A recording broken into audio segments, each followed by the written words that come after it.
Hello friends. Did you know that nearly 80% of those who watch my videos aren't subscribed? If you enjoy the content, I'd truly appreciate it if you hit that subscribe button. It helps a lot. Also, don't forget to leave a like and share your thoughts in the comments. Your interaction not only supports the channel's growth, but also helps these stories reach more people. Thank you all for being here. By the way, where are you watching from? Let me know in the comments. Sheriff Carolyn Mitchell had always believed that the worst crimes happened in cities, where anonymity bred darkness and crowds provided cover for predators. After 18 years serving Blackwater County, Montana, a sprawling territory of 4,200 square miles containing more cattle than people, she thought she'd seen everything the rural landscape could offer. Domestic disputes that turned deadly during long winter months. Hunting accidents that weren't quite accidents. The occasional meth lab hidden in abandoned farmsteads. But nothing had prepared her for what began on a fog-shrouded morning in late October 2019, when a rancher's dog led them to something that would shatter her understanding of how evil could flourish in the isolation of America's heartland. The call came in at 6:47 a.m., just as Mitchell was finishing her second cup of coffee and reviewing the duty roster for her 8-deputy department. The caller was Frank Kowalski, a third-generation cattle rancher whose property bordered the Yellowstone River, 37 miles northeast of the county seat of Millbrook. Frank's voice carried an unusual tremor. Unusual because in all the years Mitchell had known him, she'd never heard the man sound anything but completely steady. "Sheriff, you need to get out here," Frank said without preamble. "My dog found something in the east pasture, something that ain't right." "What kind of something, Frank?" Mitchell asked, already reaching for her duty belt. In rural law enforcement, something that ain't right could range from illegal dumping to discovered marijuana grows, but the tension in Frank's voice suggested this was different. "Human remains," Frank replied flatly. "At least what's left of them. Been there a while, I'd guess." "But Sheriff..." He paused, and she could hear him taking a deep breath. "It's not just that there's a body, it's how it's arranged." 25 minutes later, Mitchell's patrol vehicle was kicking up dust along the Washboard Ranch Road leading to Frank's property. The October morning mist clung to the valley floor, creating an ethereal landscape where fence posts emerged from gray, nothing like ghostly sentinels. As she turned into Frank's gravel driveway, she could see him waiting by his porch. A stocky man in his 60s wearing the eternal uniform of ranchers everywhere. Faded jeans, worn boots, and a jacket that had seen better decades. His border collie, Max, sat beside him with unusual stillness. "Appreciate you coming out so quick, Sheriff," Frank said as Mitchell approached. "I wasn't sure if I should call you or the coroner first." "You did right calling me," Mitchell assured him. "Where exactly did Max find this?" Frank gestured toward a distant tree line. "About half a mile out, near the old stock pond. Haven't run cattle in that section for 2 years. Too many gopher holes. Max was chasing rabbits when he started, carrying on like he'd found something big." He paused, his weathered face troubled. "Sheriff, I seen dead things before. Plenty of them.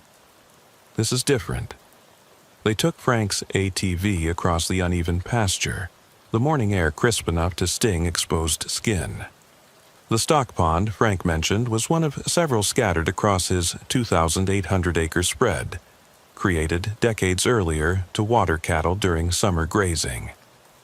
Now it was little more than a depression, surrounded by willows and cottonwoods, the water level too low to be useful. As they approached the tree line, Mitchell began to smell it. The sweet, sickening odor of advanced decomposition that every law enforcement officer learns to recognize and never quite forgets. Max began whining and refused to go closer, which Frank noted was unusual behavior for a dog that regularly encountered dead livestock. Right through there, Frank said, pointing toward a gap in the willows. I didn't touch nothing, just looked close enough to be sure of what I was seeing. Mitchell retrieved her camera and evidence kit from the ATV, then pushed through the vegetation. What she found in the small clearing beyond stopped her cold, not just because of the remains themselves, but because of how they had been deliberately and carefully arranged. The skeleton was nearly complete, clothed in the tattered remnants of what appeared to have been jeans and a flannel shirt. But this wasn't how a body naturally decomposes when left exposed to the elements. Someone had positioned the bones with meticulous care, creating a tableau that spoke of ritual and intention. The skeleton lay on its back, arms crossed over the chest, surrounded by a perfect circle of stones. Each stone was roughly the size of a human fist, and they had been placed with mathematical precision, 12 feet in diameter. More disturbing were the personal effects. A wallet lay open beside the remains, its contents carefully arranged. Driver's license, credit cards, family photos, and cash. $43 in small bills. This wasn't robbery.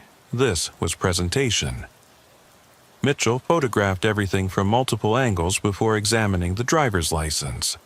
The name read Marcus Webb, with an address in Great Falls, some 180 miles south. The date of birth indicated Webb would have been 34 years old. The license had expired 3 years earlier. Frank, she called back toward the tree line. I need you to think carefully. Have you ever seen this setup before? Anything like it on your property or around the county? Frank's voice came back muffled by the vegetation. Never seen nothing like that in my life, Sheriff. And I've been working this land for 40 years. Mitchell spent another 20 minutes documenting the scene before calling her deputy, Sarah Chen, to request backup and the county coroner. As she waited, she studied the arrangement more carefully, noting details that made her increasingly uneasy. The stones in the circle weren't random rocks found nearby. They appeared to be granite, foreign to this area's predominantly limestone geology. Someone had brought them here specifically for this purpose. The positioning of the remains suggested the person had been placed here after decomposition was well advanced. Soft tissue decomposition in Montana's climate would take different amounts of time depending on the season, but the condition of the clothing and the complete skeletonization suggested Marcus Webb had been dead for at least 2 years, possibly longer. Deputy Chen arrived 45 minutes later, followed by County Coroner Dr. James Reeves. Chen was Mitchell's most experienced deputy, a former Army MP who joined the department 5 years earlier after completing her criminal justice degree. Dr. Reeves had been the county coroner for 12 years, a soft-spoken man who'd performed autopsies in larger jurisdictions before accepting the quieter pace of rural Montana. "Well, this is a first, Doctor," Reeves commented as he studied the scene. "In all my years, I've never seen remains arranged like this. This took time, Sheriff, and knowledge." "Knowledge of what?" Mitchell asked. "Human anatomy, for starters. Whoever did this understood skeletal structure well enough to reassemble these remains anatomically correctly. That's not something most people could do, even with a medical textbook." Chen had been photographing the scene from different angles. "Sheriff, look at this," she said, pointing to the ground just outside the stone circle. "Footprints. Looks like boot treads, size 11 or 12 maybe, and they're not fresh. Been here through at least one rain cycle, but they're still visible." Mitchell knelt to examine the prints. "Can we get casts?" "Should be able to," Chen confirmed. "Soil's got enough clay content to hold the impression." As the team worked to document and process the scene, Mitchell found herself studying the surrounding area with growing unease. The location wasn't random. It was secluded enough to avoid casual discovery, but accessible enough for someone to bring the remains here along with the stones. The killer, and this was clearly a homicide, despite the lack of obvious trauma to the bones, had chosen this spot for specific reasons. "Dr. Reeves," she asked, "how long would it take for remains to reach this level of decomposition in our climate?" The coroner considered the question while examining the bones more closely. "Depends on multiple factors. Time of year, whether the body was initially buried or left exposed, presence of scavengers. But looking at the condition of the clothing and the complete absence of soft tissue, I'd estimate a minimum of 18 months, possibly up to 3 years. The wallet's contents provided their first real lead. Along with Marcus Webb's identification, they found a business card for High Country Surveying, with a Great Falls address and phone number. There was also what appeared to be a receipt from a gas station, but the ink was too faded to read clearly. "I'll run Webb through NCIC when we get back," Chen said, referring to the National Crime Information Center database. "See if anyone reported him missing." Mitchell nodded, but her attention was drawn to something else. "Frank, come here a minute," she called to the rancher, who had been waiting respectfully at the tree line. "This stock pond, how long has it been dry?" Frank approached, still keeping his distance from the remains. "Oh, that's been dry for the better part of 5 years now. Haven't pumped water to it since I moved the herd rotation to the south sections. But it would fill during spring runoff. Sure would. Gets about 4 feet deep most years when the snow melts." Mitchell studied the relationship between the pond and the clearing. During high water, the arranged remains would be completely hidden from view. Only during the dry months would they be visible, and only to someone specifically entering the grove of trees. The killer had chosen this location knowing the seasonal patterns. "Dr. Reeves, I need your preliminary examination completed as quickly as possible," Mitchell said, "and I want to know if there's any evidence of trauma that caused death." "Of course, Sheriff. I'll transport the remains this afternoon and have a preliminary report within 48 hours. As they prepared to remove the remains, Mitchell took one final survey of the scene. The meticulous arrangement, the imported stones, the careful placement of personal effects.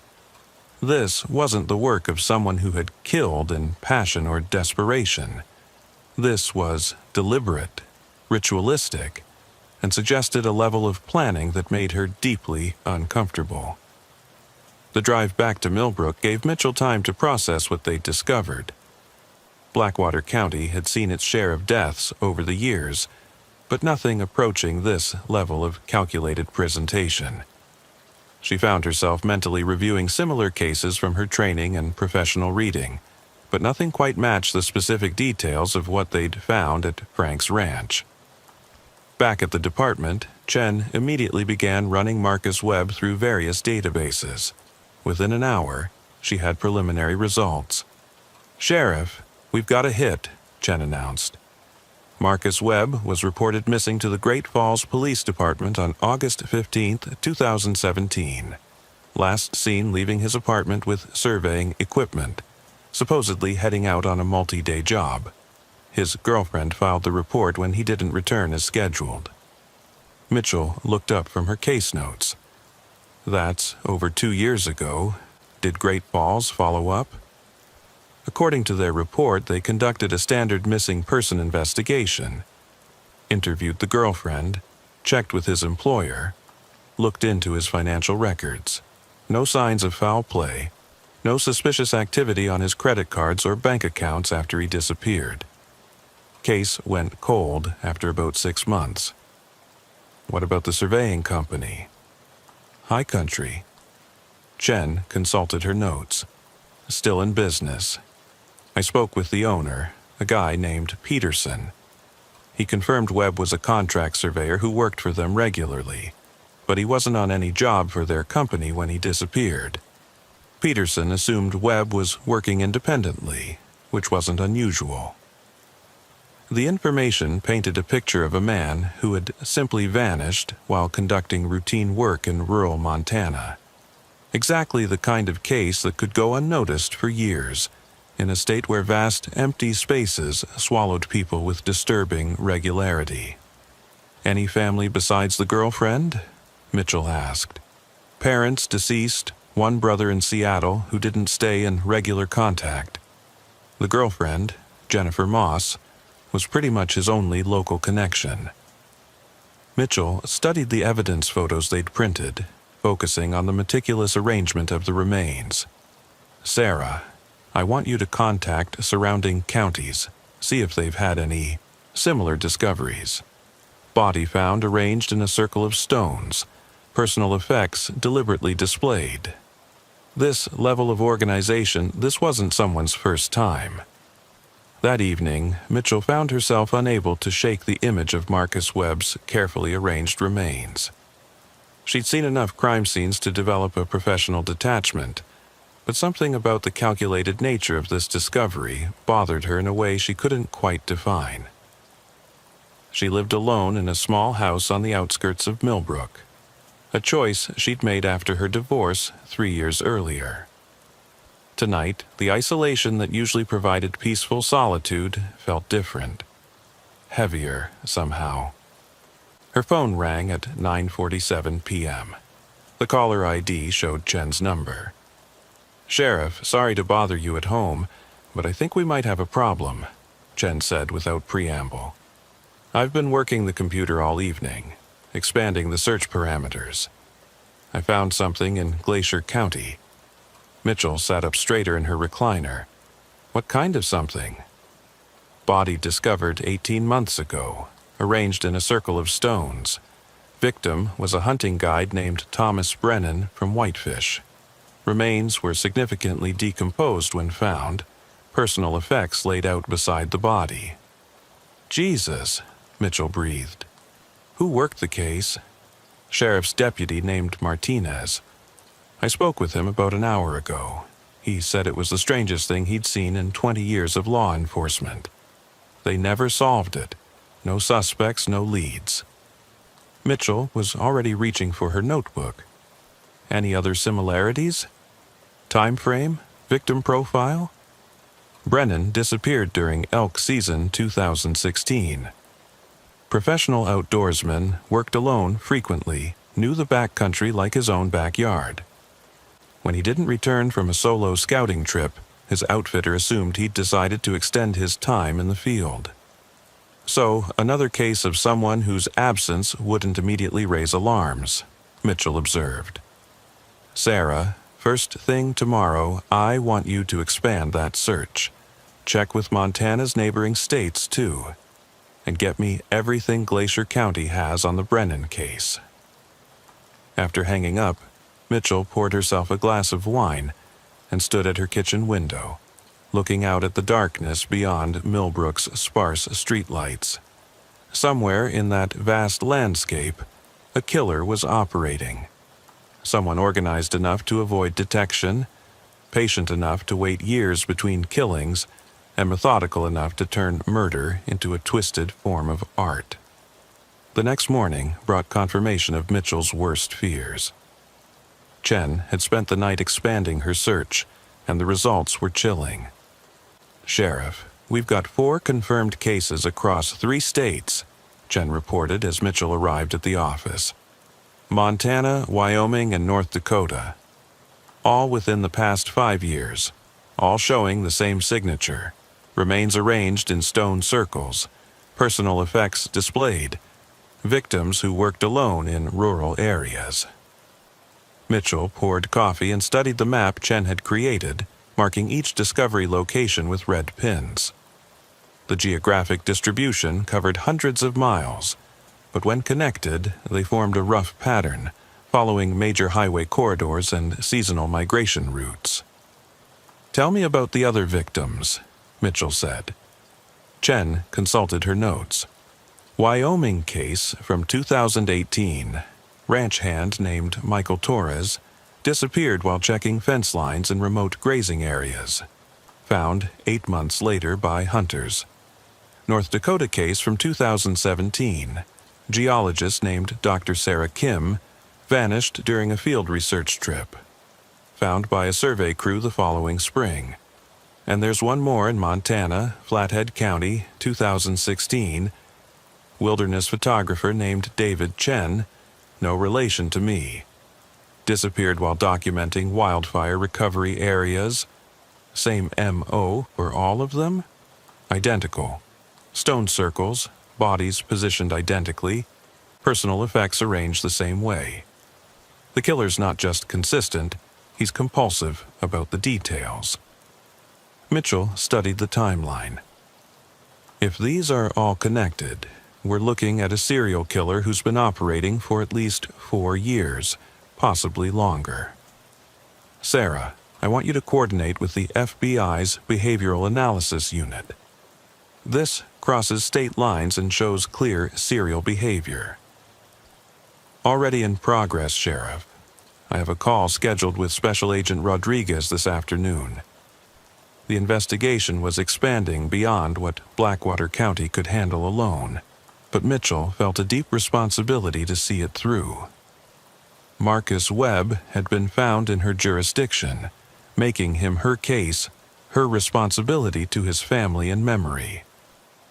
What about the geographic pattern? She asked, studying the map.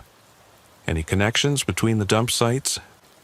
Chen had clearly been thinking about the same question.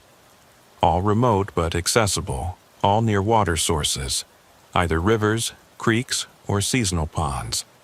All in areas where seasonal changes would affect visibility or accessibility. The killer knows these landscapes intimately. Someone local to the region? That's my working theory. This isn't a trucker or traveling salesman.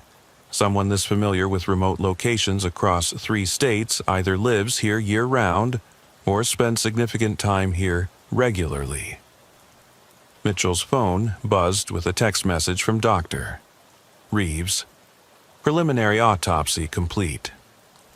Can you come in this afternoon? Found something significant. The county coroner's office occupied the basement level of Millbrook's small hospital. Dr. Reeves had converted 2 rooms into an adequate morgue and autopsy facility, sufficient for the county's typical needs, but barely adequate for a case of this complexity. Sheriff, thank you for coming so quickly, Dr. Reeves said as he led her into the examination room.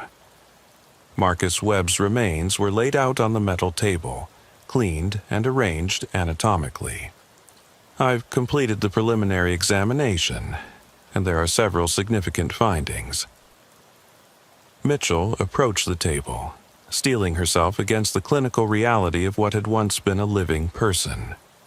What can you tell me about cause of death? That's where it gets interesting, Doctor, Reeves said, pointing to the skull. See this fracture pattern here along the temporal bone? This is consistent with blunt force trauma, but not from a typical weapon. Mitchell leaned closer to examine the damage. What kind of instrument? Something cylindrical, approximately 2 inches in diameter. The impact pattern suggests significant force, enough to cause immediate incapacitation and likely death. A pipe? Baseball bat? Possibly, but look at this. Dr. Reeves indicated a series of parallel scratches on several of the long bones. These marks are post-mortem, made after decomposition was well advanced. Someone used metal tools to clean these bones. The implication sent a chill through Mitchell. You're saying the killer came back? More than once, I'd estimate. The positioning we found, that level of anatomical accuracy doesn't happen naturally. Someone reassembled these remains periodically, probably over the course of months or years. The revelation fundamentally changed Mitchell's understanding of the case. This wasn't just murder, it was ongoing ritual behavior.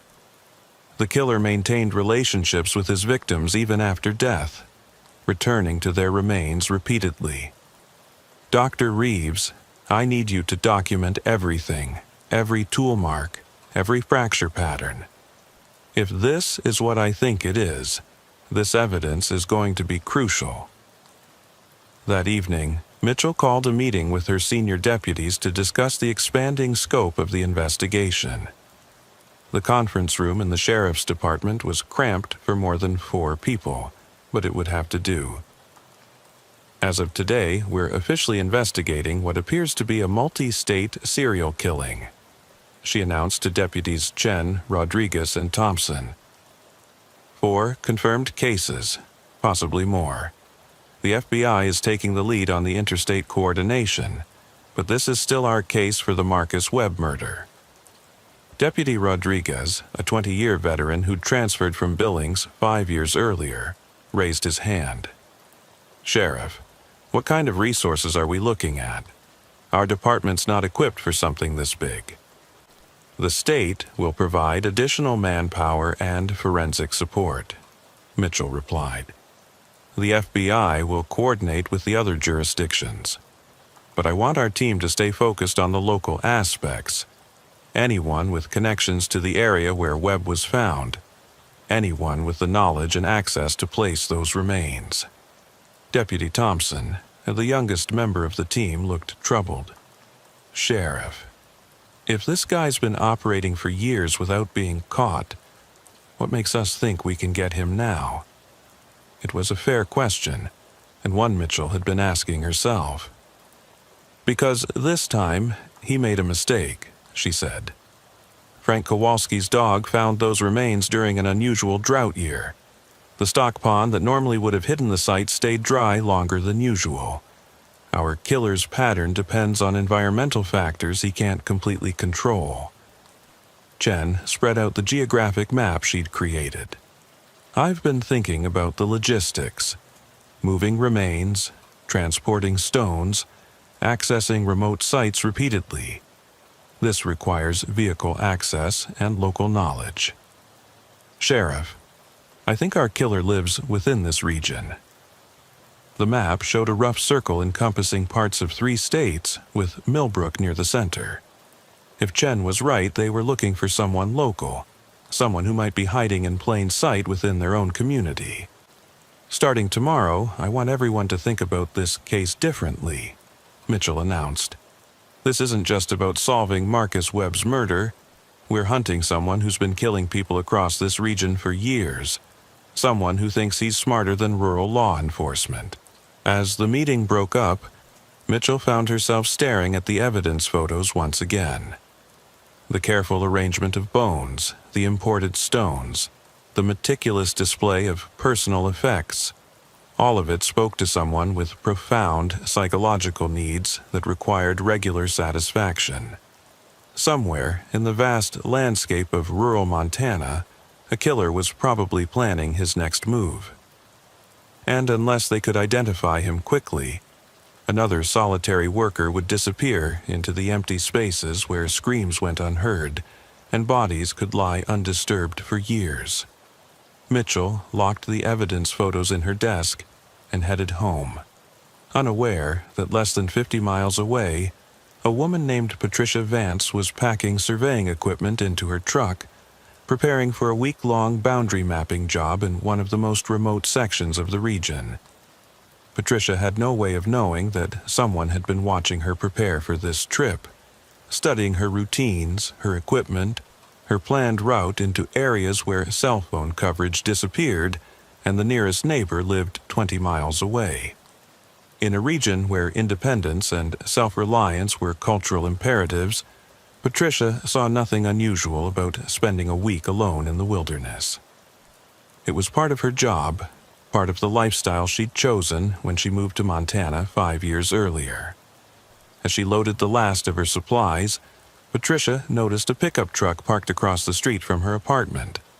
The driver appeared to be reading something, paying no attention to her activities. She thought nothing of it. After all, in a small town like Millbrook, everyone knew everyone's business. Someone sitting in their truck was hardly worth a second thought.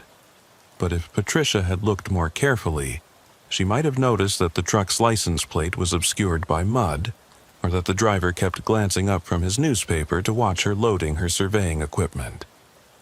She might have noticed that this was the same truck that had been parked near the surveyor's office when she'd picked up her assignment earlier that week. Most importantly, she might have recognized the patient, calculating attention of someone who was learning her patterns, her routes, her planned isolation in areas where help was days away and bodies could lie undiscovered for years. But Patricia Vance noticed none of these things. She finished loading her truck, double-checked her route maps, and drove out of Millbrook just as the sun was setting, heading toward a rendezvous she didn't know had been planned for her by someone whose interest in her was anything but professional. Sheriff Mitchell would receive the first call about Patricia's overdue return in 4 days.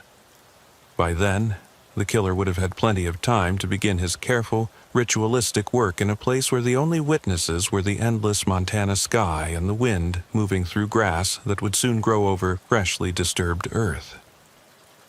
The call came in at 2:17 p.m. on Thursday afternoon, exactly 4 days after Patricia Vance had driven out of Millbrook toward what should have been a routine week-long surveying job. The caller was Tom Bradley, owner of Bradley Surveying Services and Patricia's employer for the past 18 months. Sheriff Mitchell, I'm probably worrying over nothing, but Patricia was supposed to check in yesterday. Bradley's voice carried the careful concern of someone trying not to sound alarmist. She's working the Henderson Ranch boundary survey up near Crow's Nest Ridge. Patricia's reliable, never misses a check-in. When I couldn't raise her on the radio this morning, I started getting nervous. Mitchell felt her stomach tighten. After the discovery of Marcus Webb's remains and the connection to similar cases across 3 states, any missing person report involving someone working alone in remote areas triggered immediate alarm. How long was she supposed to be out there? 7 days total, with daily radio check-ins at 6 p.m., Last contact was Monday evening, right on schedule. Said she'd completed the eastern boundary and was moving to the higher elevations on Tuesday. What's her exact location, Tom? Bradley provided GPS coordinates for Patricia's planned survey area, a section of the Henderson Ranch that bordered national forest land, approximately 45 miles northeast of Millbrook. It was remote country, accessible only by Forest Service roads that were often impassable after heavy rains. I'm heading out there now, Mitchell told him. How long to reach her last known position? About an hour and a half in good weather. Sheriff, Patricia's experienced. She knows the country, carries proper safety equipment, always files detailed route plans. This isn't like her. Mitchell was already reaching for her keys. Tom, I need you to fax me her route plan and any maps she was using, and I want a complete list of her equipment, radio frequencies, vehicle description, everything. 20 minutes later, Mitchell was heading northeast out of Millbrook with Deputy Chen riding passenger. They'd loaded the department's ATV in case Patricia's route required off-road access, and Chen had established radio contact with the State Police Coordination Center. Anything from the FBI on similar disappearances? Mitchell asked as they drove. Agent Rodriguez called this morning, Chen replied, consulting her notes. They've identified 2 additional cases that might fit the pattern. One in Colorado from 2015, another in South Dakota from 2018. Both involving solo workers in remote areas, both found arranged in stone circles. 6 states now? Looks that way. Rodriguez thinks we're dealing with someone who follows seasonal work patterns or has some other reason to travel regularly across the northern plains and Rocky Mountain regions. The landscape grew progressively more rugged as they drove, rolling grassland giving way to broken terrain cut by dry washes and scattered stands of pine. This was country where a person could disappear completely, where searches could take weeks to cover the vast empty spaces between roads. Patricia's abandoned truck was found exactly where her route plan indicated it should be, parked beside a Forest Service gate that marked the beginning of foot access into the Henderson Ranch's remote sections. The vehicle was unlocked, with Patricia's purse and cell phone visible on the seat. Her surveying equipment was missing. No signs of struggle, Chen observed as they examined the truck. Keys in the ignition, personal belongings undisturbed. Mitchell studied the area around the vehicle. Beyond the gate, a rough trail led upward through sparse pine forest toward the ridge Patricia had been mapping. Boot prints in the soft earth showed her path clearly, size 7 hiking boots, consistent with Patricia's physical description. "Sarah, call Tom Bradley. I want to know if Patricia's radio has GPS tracking capability." While Chen made the call, Mitchell followed the trail for several hundred yards, noting that Patricia's footprints continued steadily upward with no signs of deviation or distress. Whatever had happened to her, it hadn't occurred here. Chen caught up with news from Bradley. "Patricia's radio does have GPS, but it's been offline since Tuesday morning. Last location ping was about 2 miles up this trail, near a place called Devil's Canyon." They returned to the truck for the ATV, knowing that 2 miles of mountain terrain would take hours to cover on foot. The trail was barely wide enough for the machine, requiring careful navigation around fallen logs and washouts. Devil's Canyon proved to be a dramatic cut in the landscape, a narrow gorge perhaps 50 feet deep with steep rock walls. Patricia's trail led to the rim, where her footprints suddenly became confused. Multiple, overlapping impressions suggesting she had spent considerable time in one small area. "Look at this," Chen called from a few yards away. She was kneeling beside a small aluminum stake with fluorescent flagging tape, part of Patricia's surveying equipment. "This is positioned exactly where her GPS showed the last signal." Mitchell joined her, studying the surrounding area. "But where's the rest of her equipment? The GPS unit? Her measuring instruments?" They spent an hour systematically searching the canyon rim and the surrounding forest, finding only 2 more survey stakes and a small notebook with Patricia's field notes. The last entry was dated Tuesday morning and read simply, "Anomalous reading at Station 7. Investigate further." "Sarah, what kind of anomalous reading would a surveyor find interesting enough to investigate?" Chen shrugged. "Could be anything. Underground cavity, mineral deposits, unusual geological formations. Without more context, it's impossible to know." As afternoon shadows lengthened, Mitchell made the decision to call for additional search resources. "This is now a missing person case with possible connection to our serial investigation. I want search teams, dogs, and air support if the weather holds." The search operation began the following morning with 12 personnel, sheriff's deputies, state police, and volunteers from the county search and rescue team. Helicopter support was delayed due to morning fog, but ground teams began systematic coverage of the area around Devil's Canyon. At 11:30 a.m., search dog handler Janet Morris radioed from a position approximately half a mile south of the canyon. "Sheriff, I need you to see this. Greta's indicating something, but it's unusual." Mitchell and Chen hiked quickly to Morris's position, finding her standing beside a small clearing in a grove of aspen trees. Greta, a German shepherd trained in both live person and cadaver detection, was sitting in a classic alert position beside a circle of stones. Mitchell's blood went cold. The stone circle was identical to the one they'd found with Marcus. Webb's remains, 12 feet in diameter. Granite stones spaced with mathematical precision. But this circle was empty except for a small pile of surveying equipment in its center. "That's Patricia's GPS unit," Chen confirmed, examining the equipment without disturbing its arrangement. "And her measuring rod, notebook, everything she would have been carrying."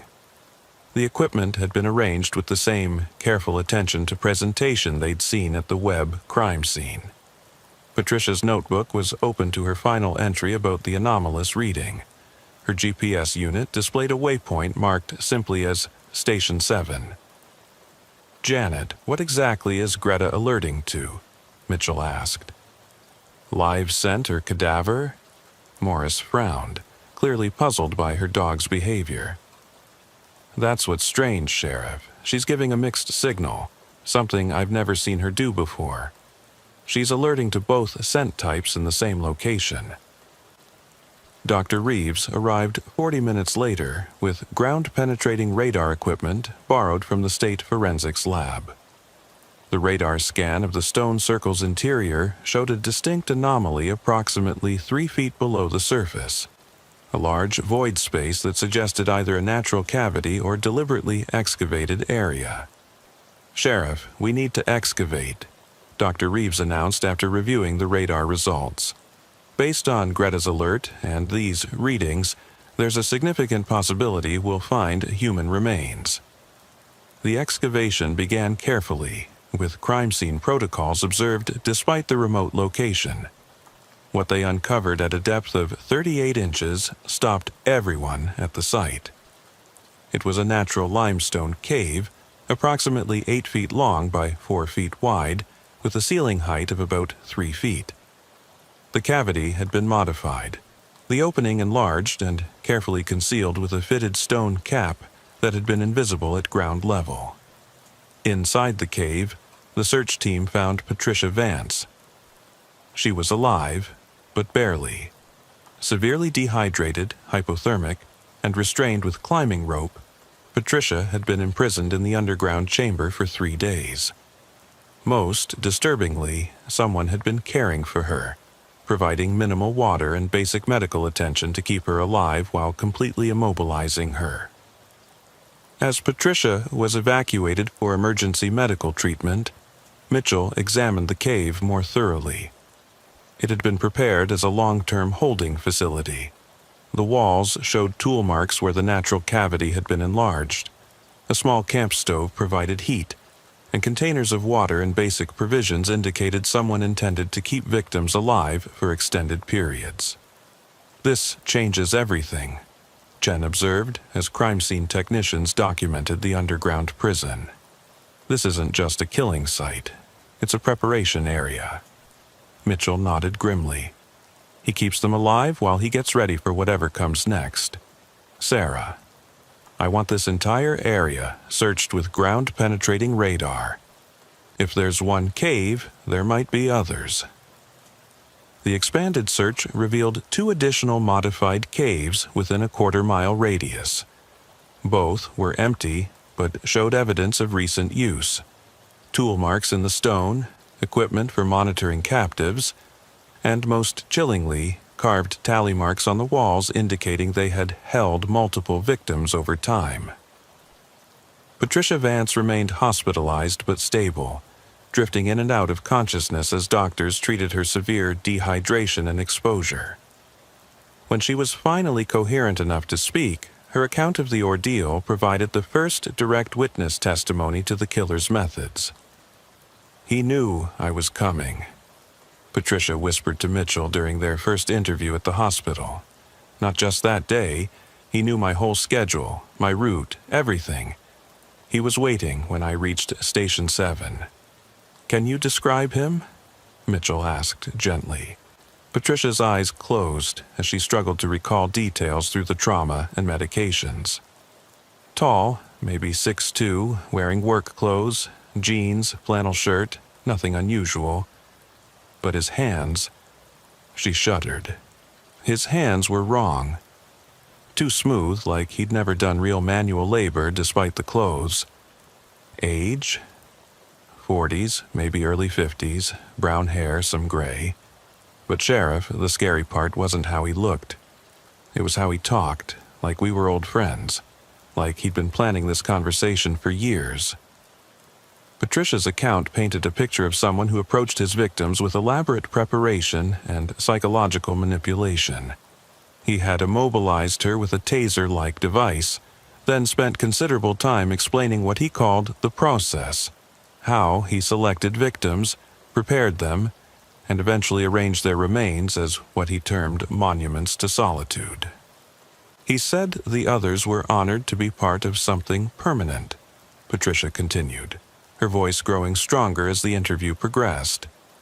Said they understood, eventually, that their sacrifice was necessary to maintain the balance. Sheriff, he was completely insane, but he thought what he was doing was some kind of religious duty.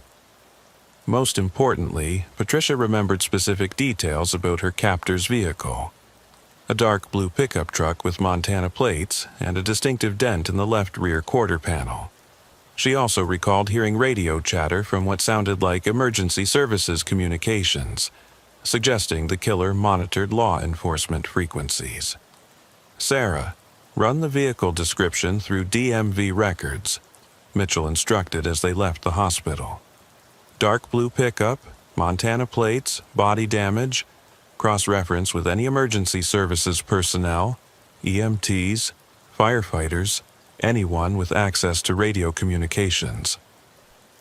"Already in progress, Sheriff, but that description could match hundreds of vehicles in the region." The investigation took a dramatic turn when crime scene technicians processing Patricia's cave prison made an unexpected discovery. Hidden beneath a false floor constructed of fitted stone slabs, they found a cache of personal effects from multiple victims: wallets, jewelry, identification cards, and photographs spanning more than a decade. The collection was organized meticulously, with items from each victim stored in separate, sealed containers labeled with dates and locations. Most disturbing was a series of photographs showing victims in the caves before their deaths, evidence of the killer's systematic documentation of his crimes. Among the recovered items was a driver's license belonging to Marcus Webb, confirming the connection between Patricia's abduction and the remains found at Frank Kowalski's ranch. But there were others, 13 additional sets of identification from victims whose remains had never been found. "Jesus Christ," Chen breathed as they inventoried the evidence. "He's been doing this for over 10 years. Look at these dates. The earliest victim was from 2009. Mitchell studied the photographs, forcing herself to examine each image despite their disturbing content. The killer had documented not just the victims themselves, but the caves where he held them, the tools he used, and most significantly, his own hands as he worked.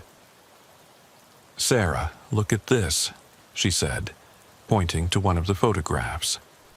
His hands, Patricia was right. Look at the skin tone, the manicured nails. These aren't the hands of someone who does manual labor. Professional work, then. Office job, maybe medical field. Or someone who wears gloves regularly.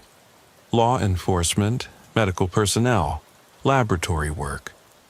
The realization that they might be looking for someone within the emergency services community was sobering.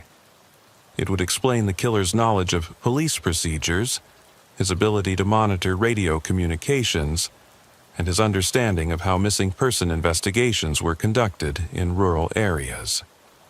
FBI Special Agent Rodriguez arrived that evening to coordinate the multi-state investigation, now involving 14 confirmed victims.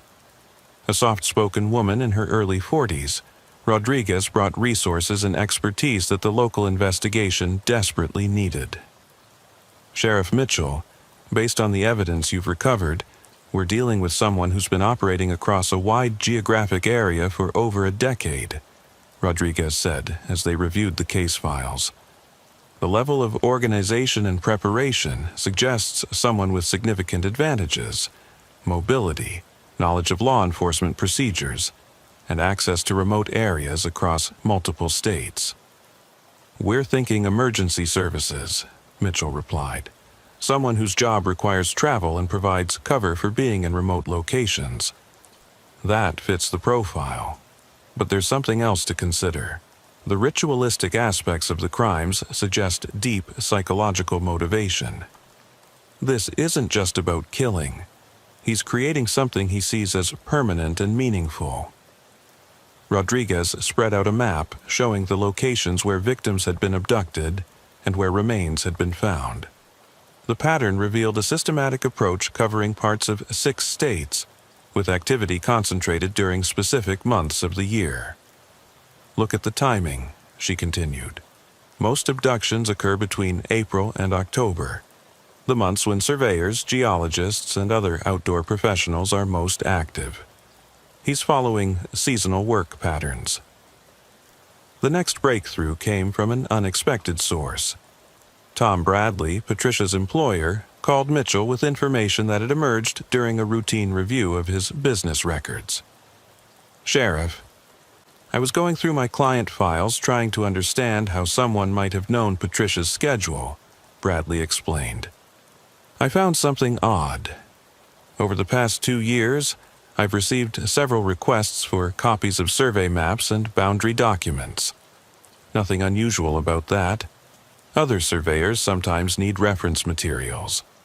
But, looking at them together, someone has been requesting information about every area where my people work.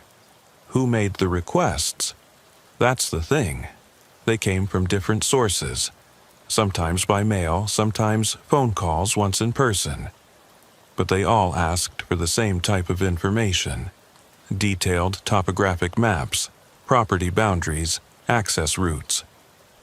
Bradley provided Mitchell with copies of the requests, including a business card left by the person who had visited his office in person. The card identified Robert Hansen as a geological consultant with a post office box in Billings. Chen's investigation of Robert Hansen revealed that the name was fictitious. No geological consultant by that name was licensed in Montana, and the Billings address was a mail drop service that had no record of anyone using that name. "But Sheriff, look at this," Chen said, pointing to the business card under magnification. "The paper stock, the printing quality. This was done professionally, not something made on a home computer. Local print shop? That's what I'm thinking. I'll canvass every printing business within 100 miles. While Chen pursued the printing lead, Mitchell focused on the geographic pattern of the crimes. Using a detailed topographic map, she marked every location where victims had been abducted, where remains had been found, and where the cave prisons had been discovered. The pattern that emerged was troubling in its implications. All of the sites were within a day's drive of major transportation corridors, but they were also positioned to take advantage of specific geological features, areas with natural limestone caves that could be modified into holding facilities. He's not just selecting victims randomly, Mitchell realized. He's choosing locations based on their potential for creating these underground prisons. That requires detailed geological knowledge. Dr. Reeves, who had been consulting with forensic specialists at the State Crime Lab, provided additional insight into the killer's methods. The tool marks we found in the caves, the modifications to the natural cavities. This work was done by someone with significant expertise in stone cutting and excavation. Construction background? Possibly, but more specialized. The precision of the cuts, the understanding of structural integrity, this is closer to restoration work. Historic preservation, maybe, or archaeological excavation. The investigation was interrupted by an urgent call from the state police.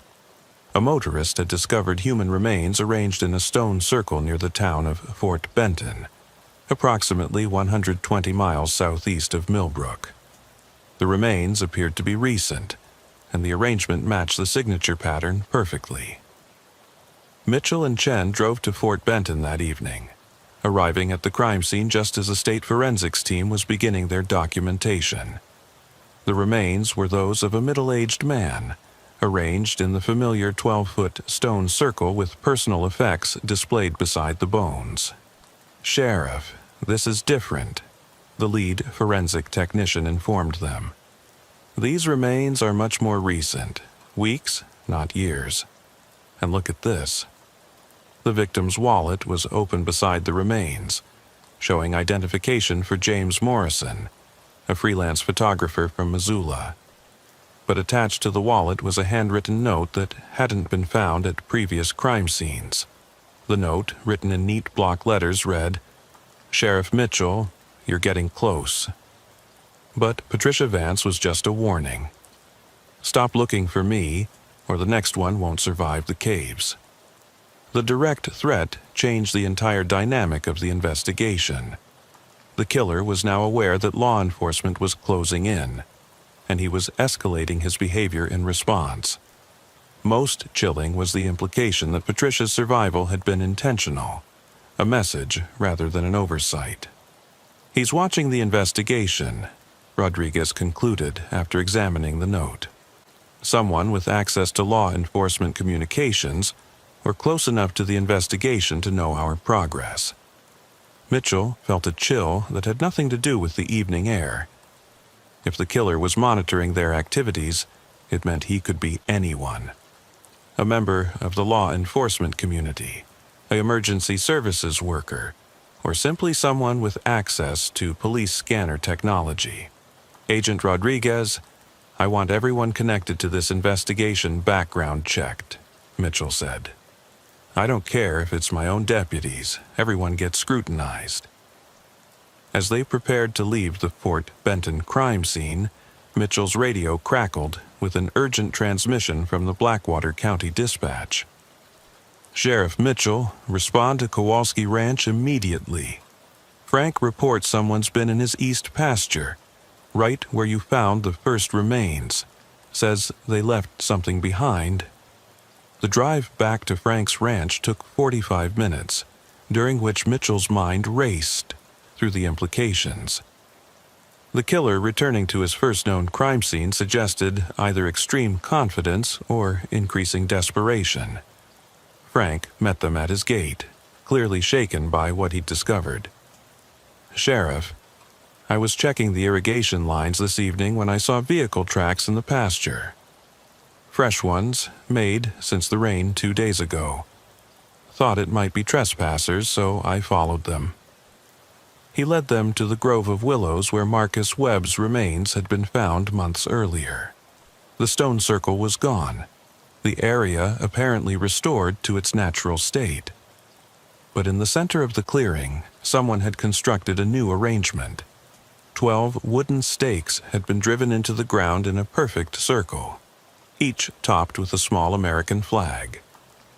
At the center of the circle sat a camping chair facing toward Millbrook, with a pair of binoculars on the seat and a handwritten note pinned to the backrest. The note was longer than the one found at Fort Benton, written in the same neat block letters. "Sheriff Mitchell, you found my sacred places, but you don't understand their purpose. Each circle honors someone who chose solitude over the false community of your towns and cities. They died as they lived, alone, dignified, permanent. Patricia Vance was a test. You passed by finding her quickly, but you failed by not understanding the lesson. The caves are not prisons. They are preparation chambers where the chosen ones learn to embrace their destiny. I have been watching your investigation with interest. You are methodical, dedicated, and closer to the truth than the others who came before. But you are also naive if you think rural law enforcement can stop what has been ordained by the landscape itself. There will be others.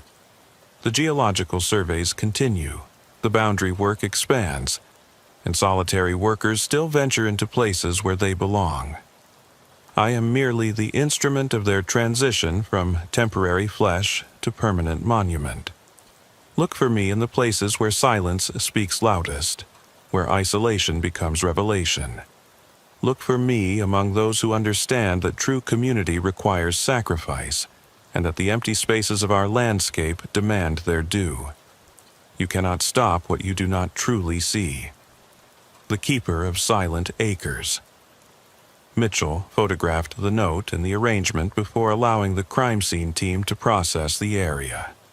The killer's message revealed a delusional belief system that cast him as some kind of spiritual guardian of rural landscapes, but it also provided crucial insight into his psychology and methods. "He's not just killing randomly," she told Rodriguez as they studied the note. He believes he's fulfilling some kind of cosmic purpose, converting solitary workers into permanent monuments to isolation. The classic organized serial killer, Rodriguez agreed. Highly intelligent, believes his crimes serve a higher purpose, sees himself as superior to law enforcement. But Sheriff, this note also tells us he's starting to feel pressure. The direct communication, the return to a previous crime scene, these are signs of escalation. As they prepared to leave Frank's ranch, Mitchell made a decision that would prove crucial to breaking the case. Agent Rodriguez, I want to set up surveillance on this location. If our killer feels territorial about his crime scenes, he might come back again. You think he'll return? I think his psychological needs are stronger than his caution. This isn't just about the killings anymore. It's about maintaining control over his sacred places, and that might be his weakness. The surveillance operation began the following evening, with 4 agents and deputies positioned around the Kowalski Ranch perimeter, using thermal imaging and night vision equipment. If the killer returned to monitor his message or observe law enforcement's response, they would be ready.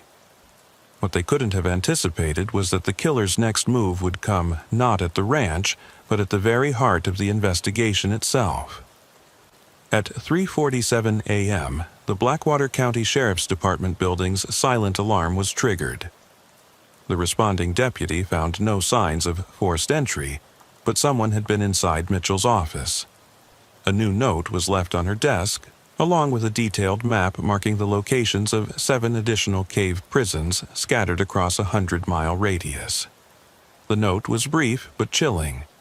Since you insist on playing this game, Sheriff, let me show you the full scope of your failure. 7 sacred preparation chambers await your discovery. Some are occupied. Others wait for the next chosen ones. Find them quickly, or their contents will join the monuments. You have 72 hours. The break-in at the Sheriff's Department marked a dangerous escalation that transformed the investigation from a serial killer case into a race against time.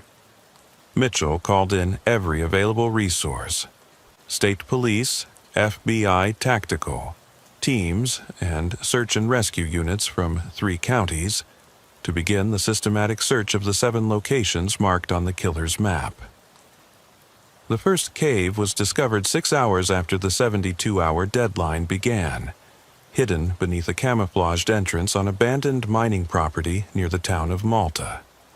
Inside, search teams found Dr. Kevin Park, a hydrologist from Montana State University, who had been reported missing 4 days earlier while conducting groundwater studies. Like Patricia Vance, he was alive, but severely dehydrated and suffering from exposure. Dr. Park's account provided additional insight into the killer's methods and escalating timeline. He told me I was part of an accelerated schedule, Park whispered to Mitchell during his initial interview at the hospital. Said the investigation was forcing him to complete what he called the current cycle more quickly than planned. Did he say how many others were being held? 3 more, he thought. Maybe 4. Sheriff, he wasn't just keeping us alive, he was studying us, taking notes about our responses to isolation, our psychological breaking points, like we were test subjects.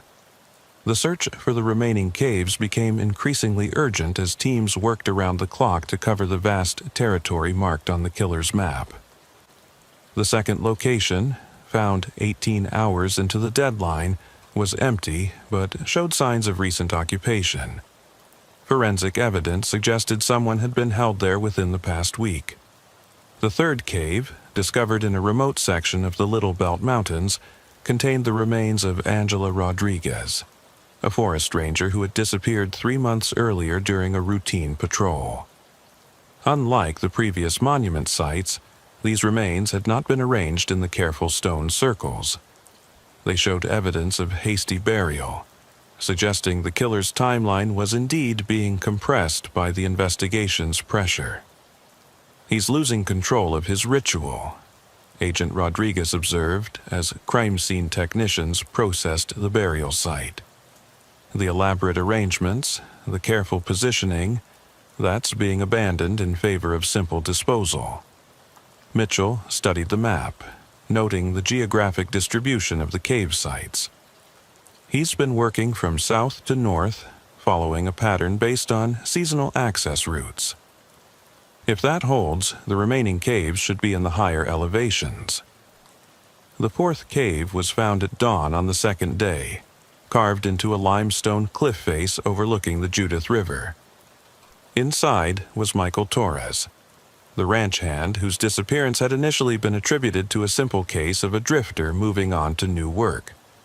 Torres had been held captive for nearly a week and was in critical condition when found. 4 caves down, 3 to go, Chen reported as medical teams evacuated Torres.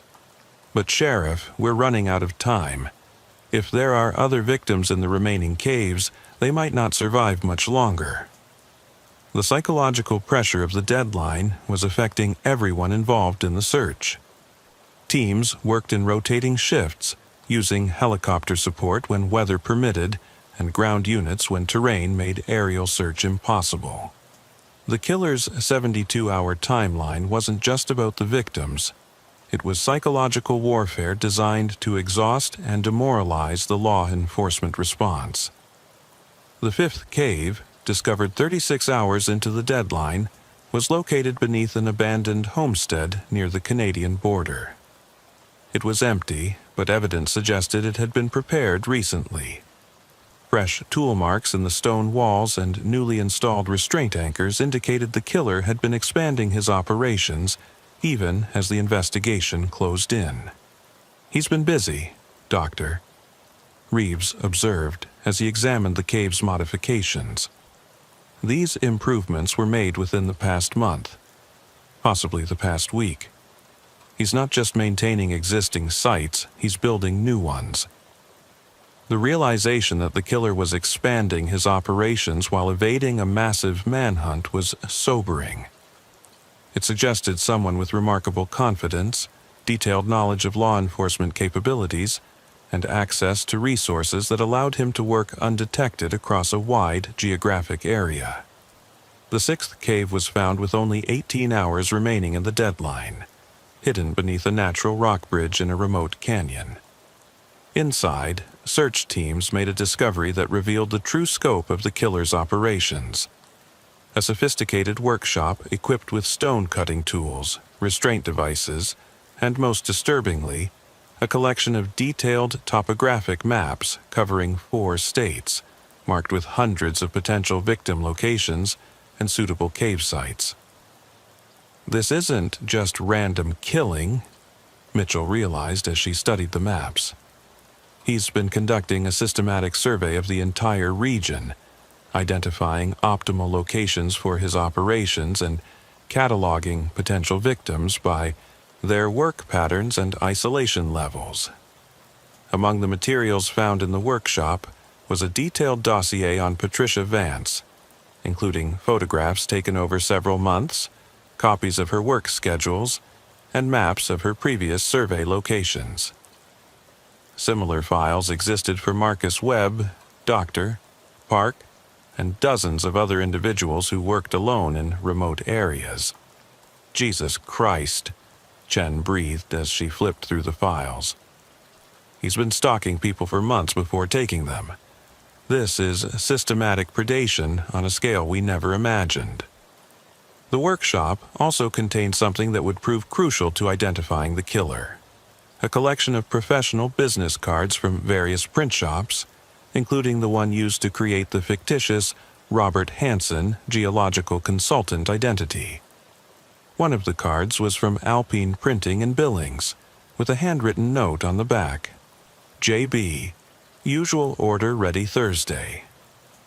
Chen immediately contacted Alpine Printing, speaking with the owner who remembered the customer well. John Brennan comes in about once a month, the printer told her. Always pays cash, always orders small quantities of business cards with different names and occupations. seemed like a nice enough guy, said he was a freelance consultant who worked under various company names. The name John Brennan matched vehicle registration records for a dark blue Ford pickup with the distinctive rear quarter panel damage Patricia Vance had described. More importantly, employment records showed John Brennan worked as a geological technician for the U.S. Geological Survey, giving him legitimate access to remote areas across multiple states and detailed knowledge of the underground geology that made his cave modifications possible. USGS employment explains everything, Agent Rodriguez concluded as they reviewed Brennan's background. He travels constantly for legitimate geological surveys, has access to detailed topographic maps, and his job requires him to work in exactly the kind of remote areas where he's been operating. Mitchell felt a cold satisfaction as the pieces finally fell into place. And USGS personnel have emergency radio equipment, explaining how he could monitor our communications. Sarah, what's Brennan's current work assignment? Chen was already on the phone with USGS headquarters in Denver. After a tense 15-minute conversation with federal personnel managers, she had the information that would end the case. Sheriff, Brennan called in sick 3 days ago and hasn't reported to his assigned project site near Glacier National Park. His supervisor tried to reach him this morning but got no response. Home address? Rural road outside Livingston, about 40 miles from here. Sheriff, there's something else. USGS reports that Brennan has been requesting unusual amounts of geological survey data for areas outside his assigned projects. His supervisor noticed but didn't think much of it until today.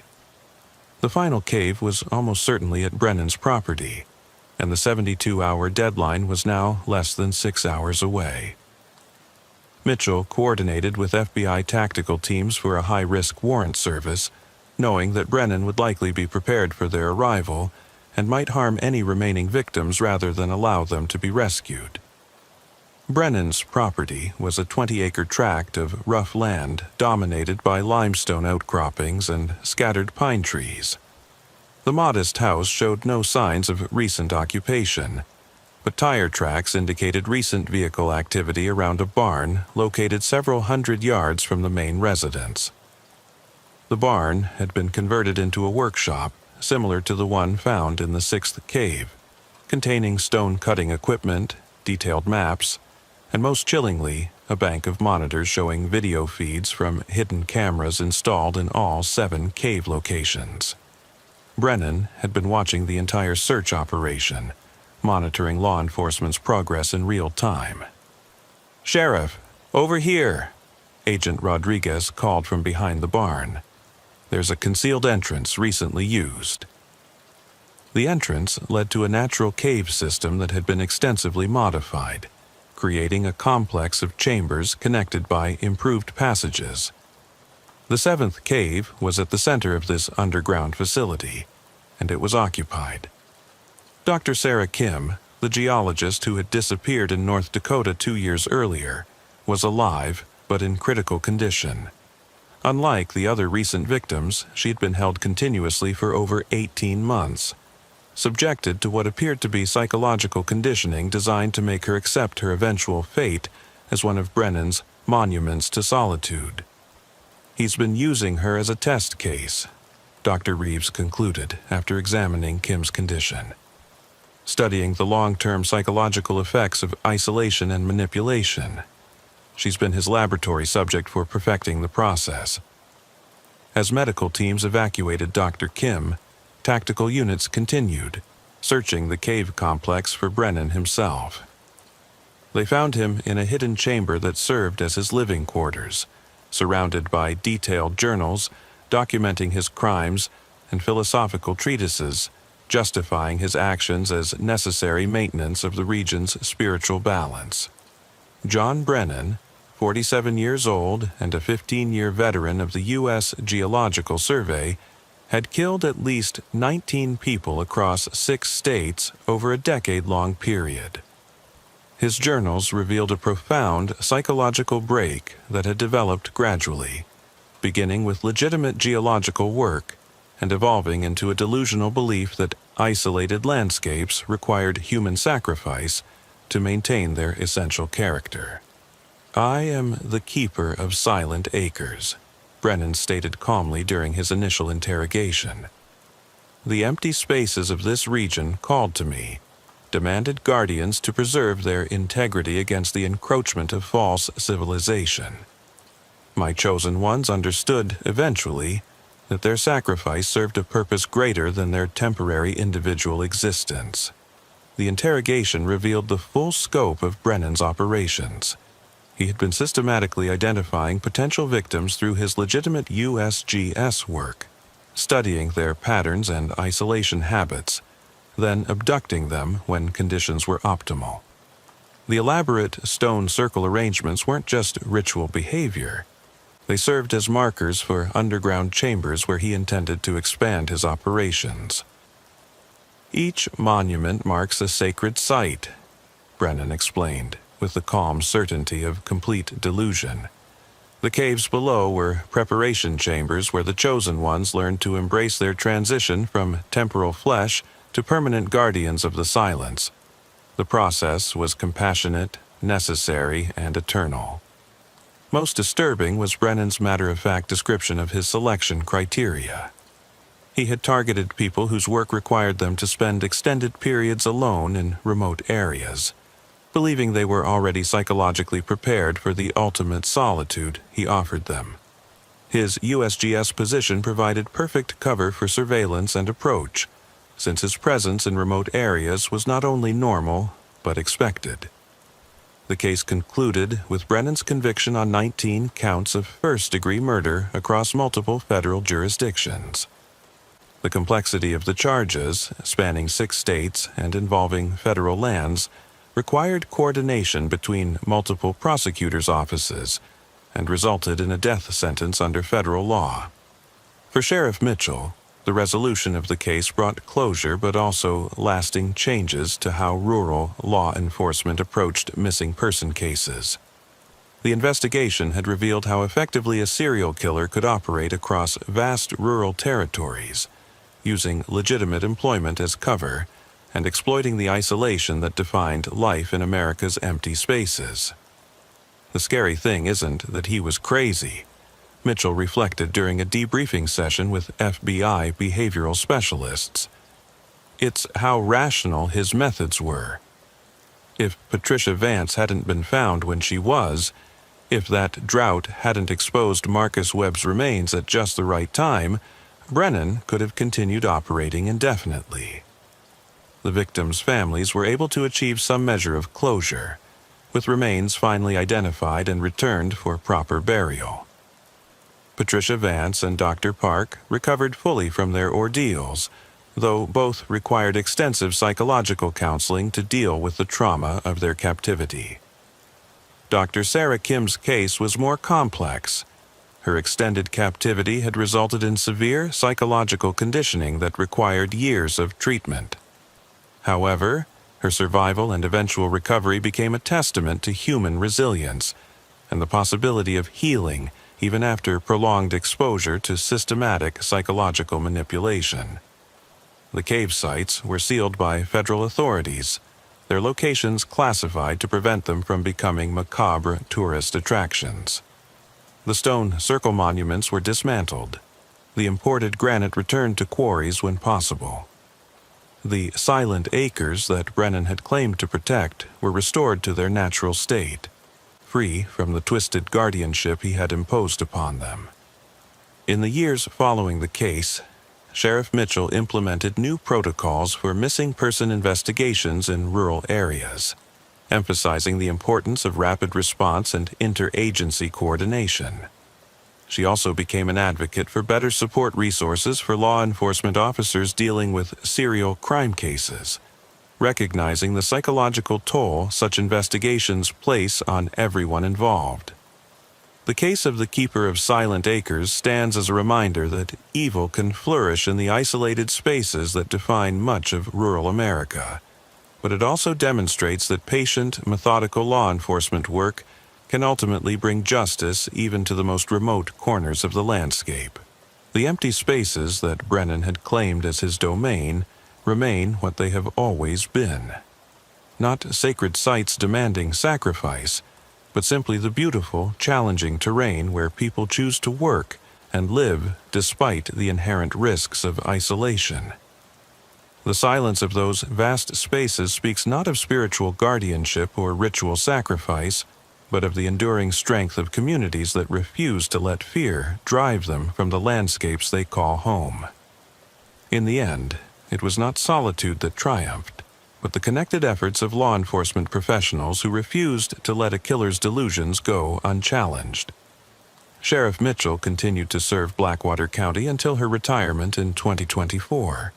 Carrying with her the knowledge that vigilance and community cooperation remain the best defenses against those who would exploit the isolation of rural life for evil purposes.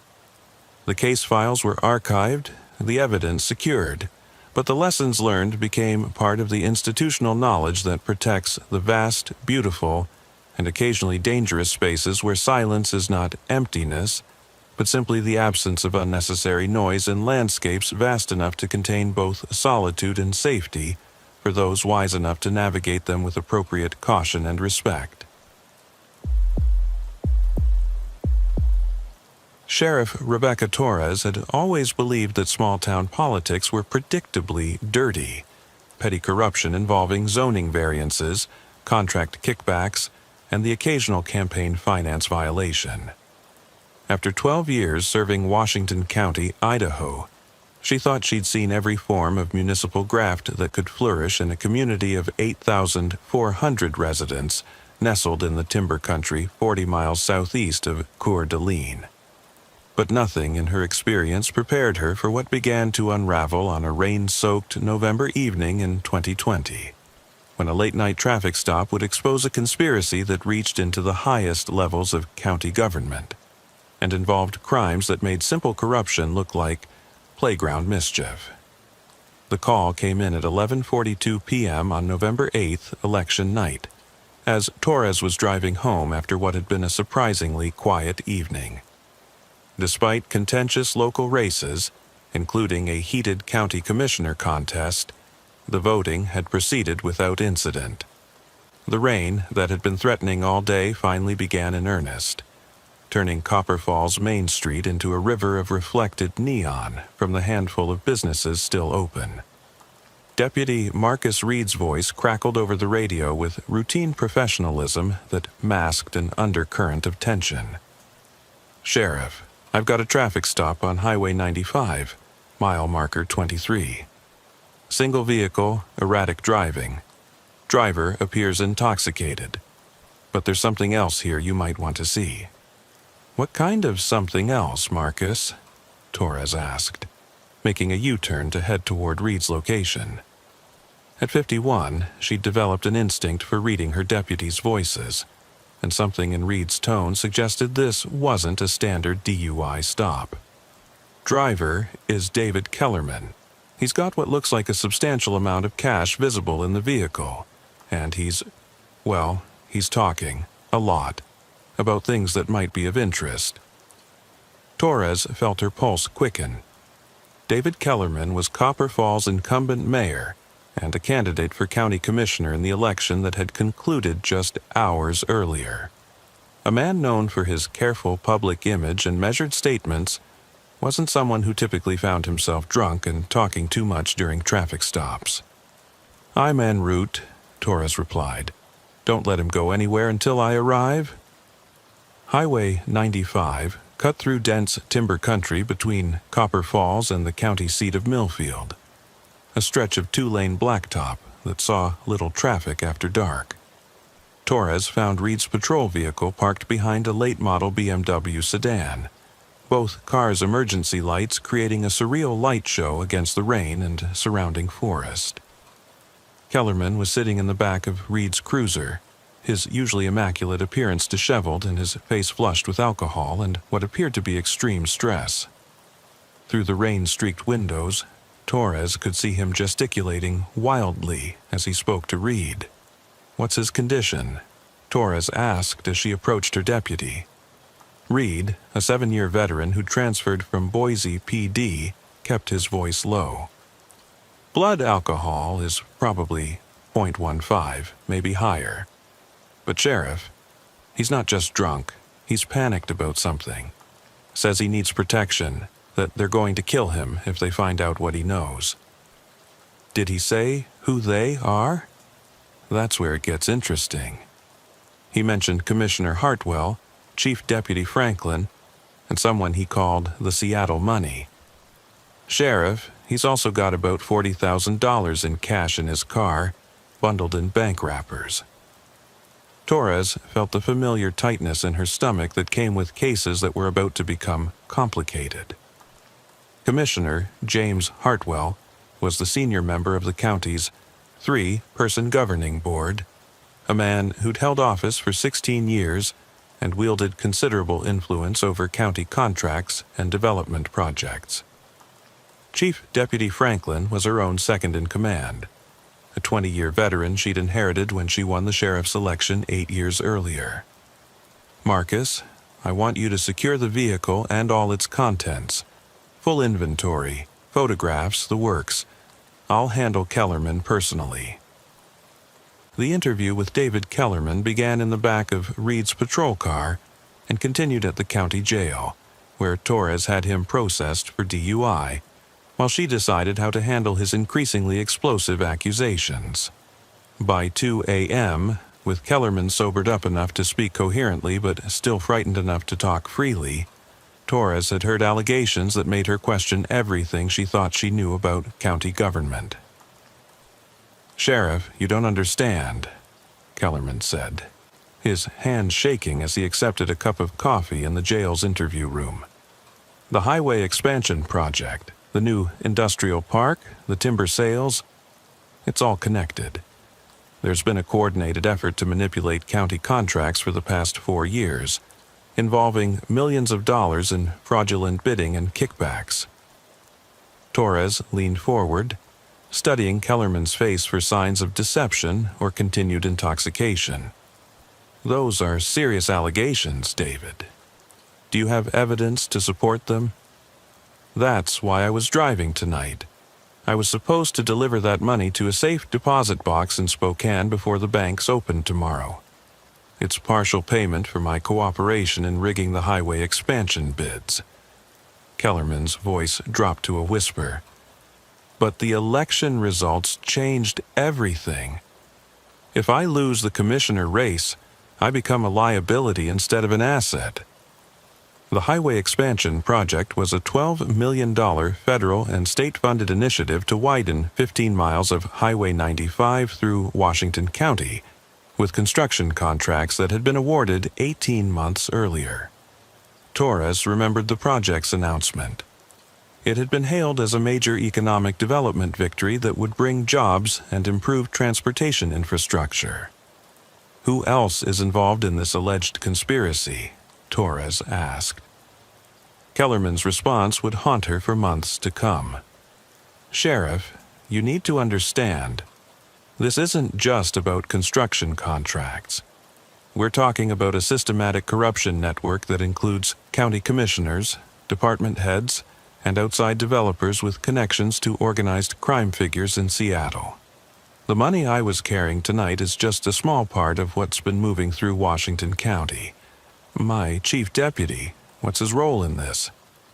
Franklin has been coordinating with certain commissioners to ensure that law enforcement doesn't look too closely at contract awards, zoning decisions, and permit processes. He's also been providing advance warning when anyone starts asking uncomfortable questions." Torres felt as if the ground was shifting beneath her feet. If Kellerman's allegations were true, it meant corruption had penetrated her own department while she remained completely unaware. "Do you have documentation? Financial records, communications, anything that proves these claims?" "Some. But the smart money, the people really running this operation, they're careful about leaving trails." Most of the evidence exists in offshore accounts, encrypted communications, and arrangements that are designed to look legitimate on paper.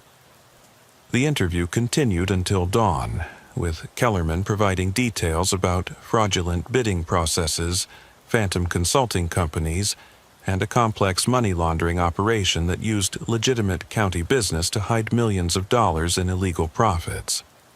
Most disturbing was his description of how the conspiracy had evolved from simple kickback schemes into something approaching organized criminal enterprise. It started small, Kellerman explained, as exhaustion began to show in his voice. Hartwell needed campaign money, so he started steering small contracts to companies that would make donations. But then the Seattle money showed up. People with connections to construction and development interests that aren't entirely legal. Once that happened, the whole thing grew beyond local politics into something much more dangerous. Torres released Kellerman on his own recognizance after charging him with DUI, but she kept the $40,000 in cash as evidence pending further investigation. As she watched him leave the jail that morning, she realized she faced a dilemma that could define not only her career, but the future of law enforcement in Washington County. If Kellerman's allegations were true, she was looking at a corruption investigation that implicated her own chief deputy and potentially other members of her department. More troubling was the possibility that outside criminal interests had gained influence over local government, using Washington County as a base for operations that extended far beyond simple municipal corruption. "Marcus," she told Deputy Reed as they prepared to go off shift, "I want you to keep this entire incident confidential for now. Don't discuss it with anyone in the department and don't put anything in the regular report system. Sheriff, are you worried about internal security?" "I'm worried about everything," Torres replied honestly. "If even half of what Kellerman told us is true, we're dealing with a conspiracy that could include people we work with every day." The next 48 hours were among the most difficult of Torres' law enforcement career. She found herself studying her colleagues' behavior for signs of deception, questioning routine interactions that had never seemed suspicious before, and struggling to maintain normal operations while internally conducting surveillance on her own department. Chief Deputy Franklin's demeanor provided the first confirmation that Kellerman's allegations might have substance. A normally gregarious man who took pride in keeping Torres informed about all significant departmental activities, Franklin became noticeably evasive when she asked routine questions about recent investigations and pending cases. "Sheriff, is there something specific you're concerned about?" Franklin asked during their regular Wednesday morning briefing, his tone carrying unusual defensiveness. "Just maintaining situational awareness, Pete," Torres replied, watching his reaction carefully. "With the election results still being finalized and some tight races, I want to make sure we're prepared for any challenges or complaints." Franklin's response was telling in its specificity. "The Kellerman DUI from Monday night, that's not going to create any political complications, is it? He's been a good supporter of the department over the years." Torres had not mentioned the Kellerman incident to Franklin, which meant he'd learned about it through other channels. In a small department, news traveled quickly, but Franklin's immediate concern about political complications suggested he understood there was more to the traffic stop than a simple drunk driving arrest. "Why would a routine DUI create political complications?" Torres asked. "Just concerned about appearances, Sheriff. You know how these things can get blown out of proportion during election season." The conversation convinced Torres that Franklin was either directly involved in whatever Kellerman had described, or, at minimum, aware that sensitive activities were taking place within the county government. Either possibility meant she could no longer trust her own second-in-command. That afternoon, Torres made a decision that violated every principle of departmental hierarchy and internal communication. Instead of pursuing the investigation through normal channels, she began conducting covert inquiries using only Deputy Reed and one other officer she felt confident hadn't been compromised. "Marcus, I need you to run some background checks, but I want you to do it quietly and off the official system," she told Reed during a private meeting at her home that evening. "I want complete financial and business records for Commissioner Hartwell, Chief Deputy Franklin, and anyone else connected to the highway expansion project." "Sheriff, are we talking about an internal affairs investigation?" "We're talking about potential criminal conspiracy that may involve members of our own department. Until we understand the scope of what we're dealing with, we treat everyone as potentially compromised." Reed's investigation, conducted over the following week using resources from the state police and federal databases that wouldn't trigger local notifications, revealed a pattern of financial activity that supported Kellerman's allegations. Commissioner Hartwell had received substantial campaign contributions from companies that were later awarded county contracts, often at prices significantly above competitive bids. More disturbing was Chief Deputy Franklin's financial history. Bank records showed large cash deposits that coincided with major county contract awards. Deposits that couldn't be explained by his official salary or any known legitimate income sources. "Sheriff, look at this," Reed said as they reviewed the financial data in Torres' home office. "Franklin's been making cash deposits of $5,000 to $10,000 every few months for the past 3 years. Always in amounts just below federal reporting requirements." "What about the contractors themselves? Any connections to outside criminal interests?" "That's where it gets interesting. 3 of the major companies that won highway expansion contracts are subsidiaries of a Seattle-based development firm called Pacific Northwest Holdings. Corporate records show the parent company has been investigated by federal authorities for ties to organized crime, though no charges were ever filed." Torres studied the corporate structure charts Reed had assembled, noting the complex web of subsidiaries and holding companies that obscured the true ownership of the contracting firms. "This isn't just local corruption.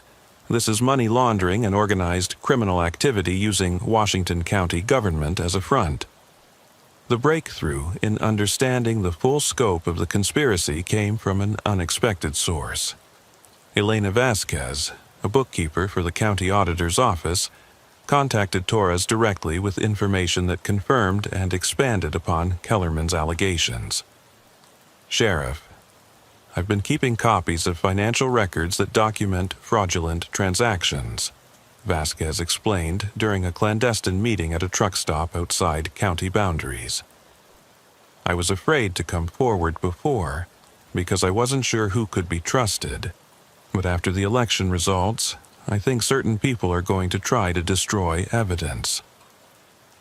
Vasquez had spent 2 years documenting irregular financial activities, including contract payments to companies that existed only on paper, consulting fees for services that were never provided, and complex accounting manipulations that diverted federal highway funds into private accounts. "The highway expansion project was just the beginning," Vasquez continued. "They've been using the same methods to steal money from the timber sales program, the industrial park development, and federal grants for rural infrastructure improvements. We're talking about at least $8 million in fraudulent transactions over the past 4 years. Who else in the county government is involved? Commissioner Hartwell is the leader, but he's been working with Deputy Franklin and at least 3 other department heads. They've created what amounts to a shadow government that operates parallel to the official county structure." The evidence Vasquez provided included detailed financial records, recorded phone conversations, and copies of communications between county officials and representatives of Pacific Northwest Holdings. Most damaging was a series of emails discussing the need to maintain law enforcement cooperation and ensuring that local investigations are properly managed.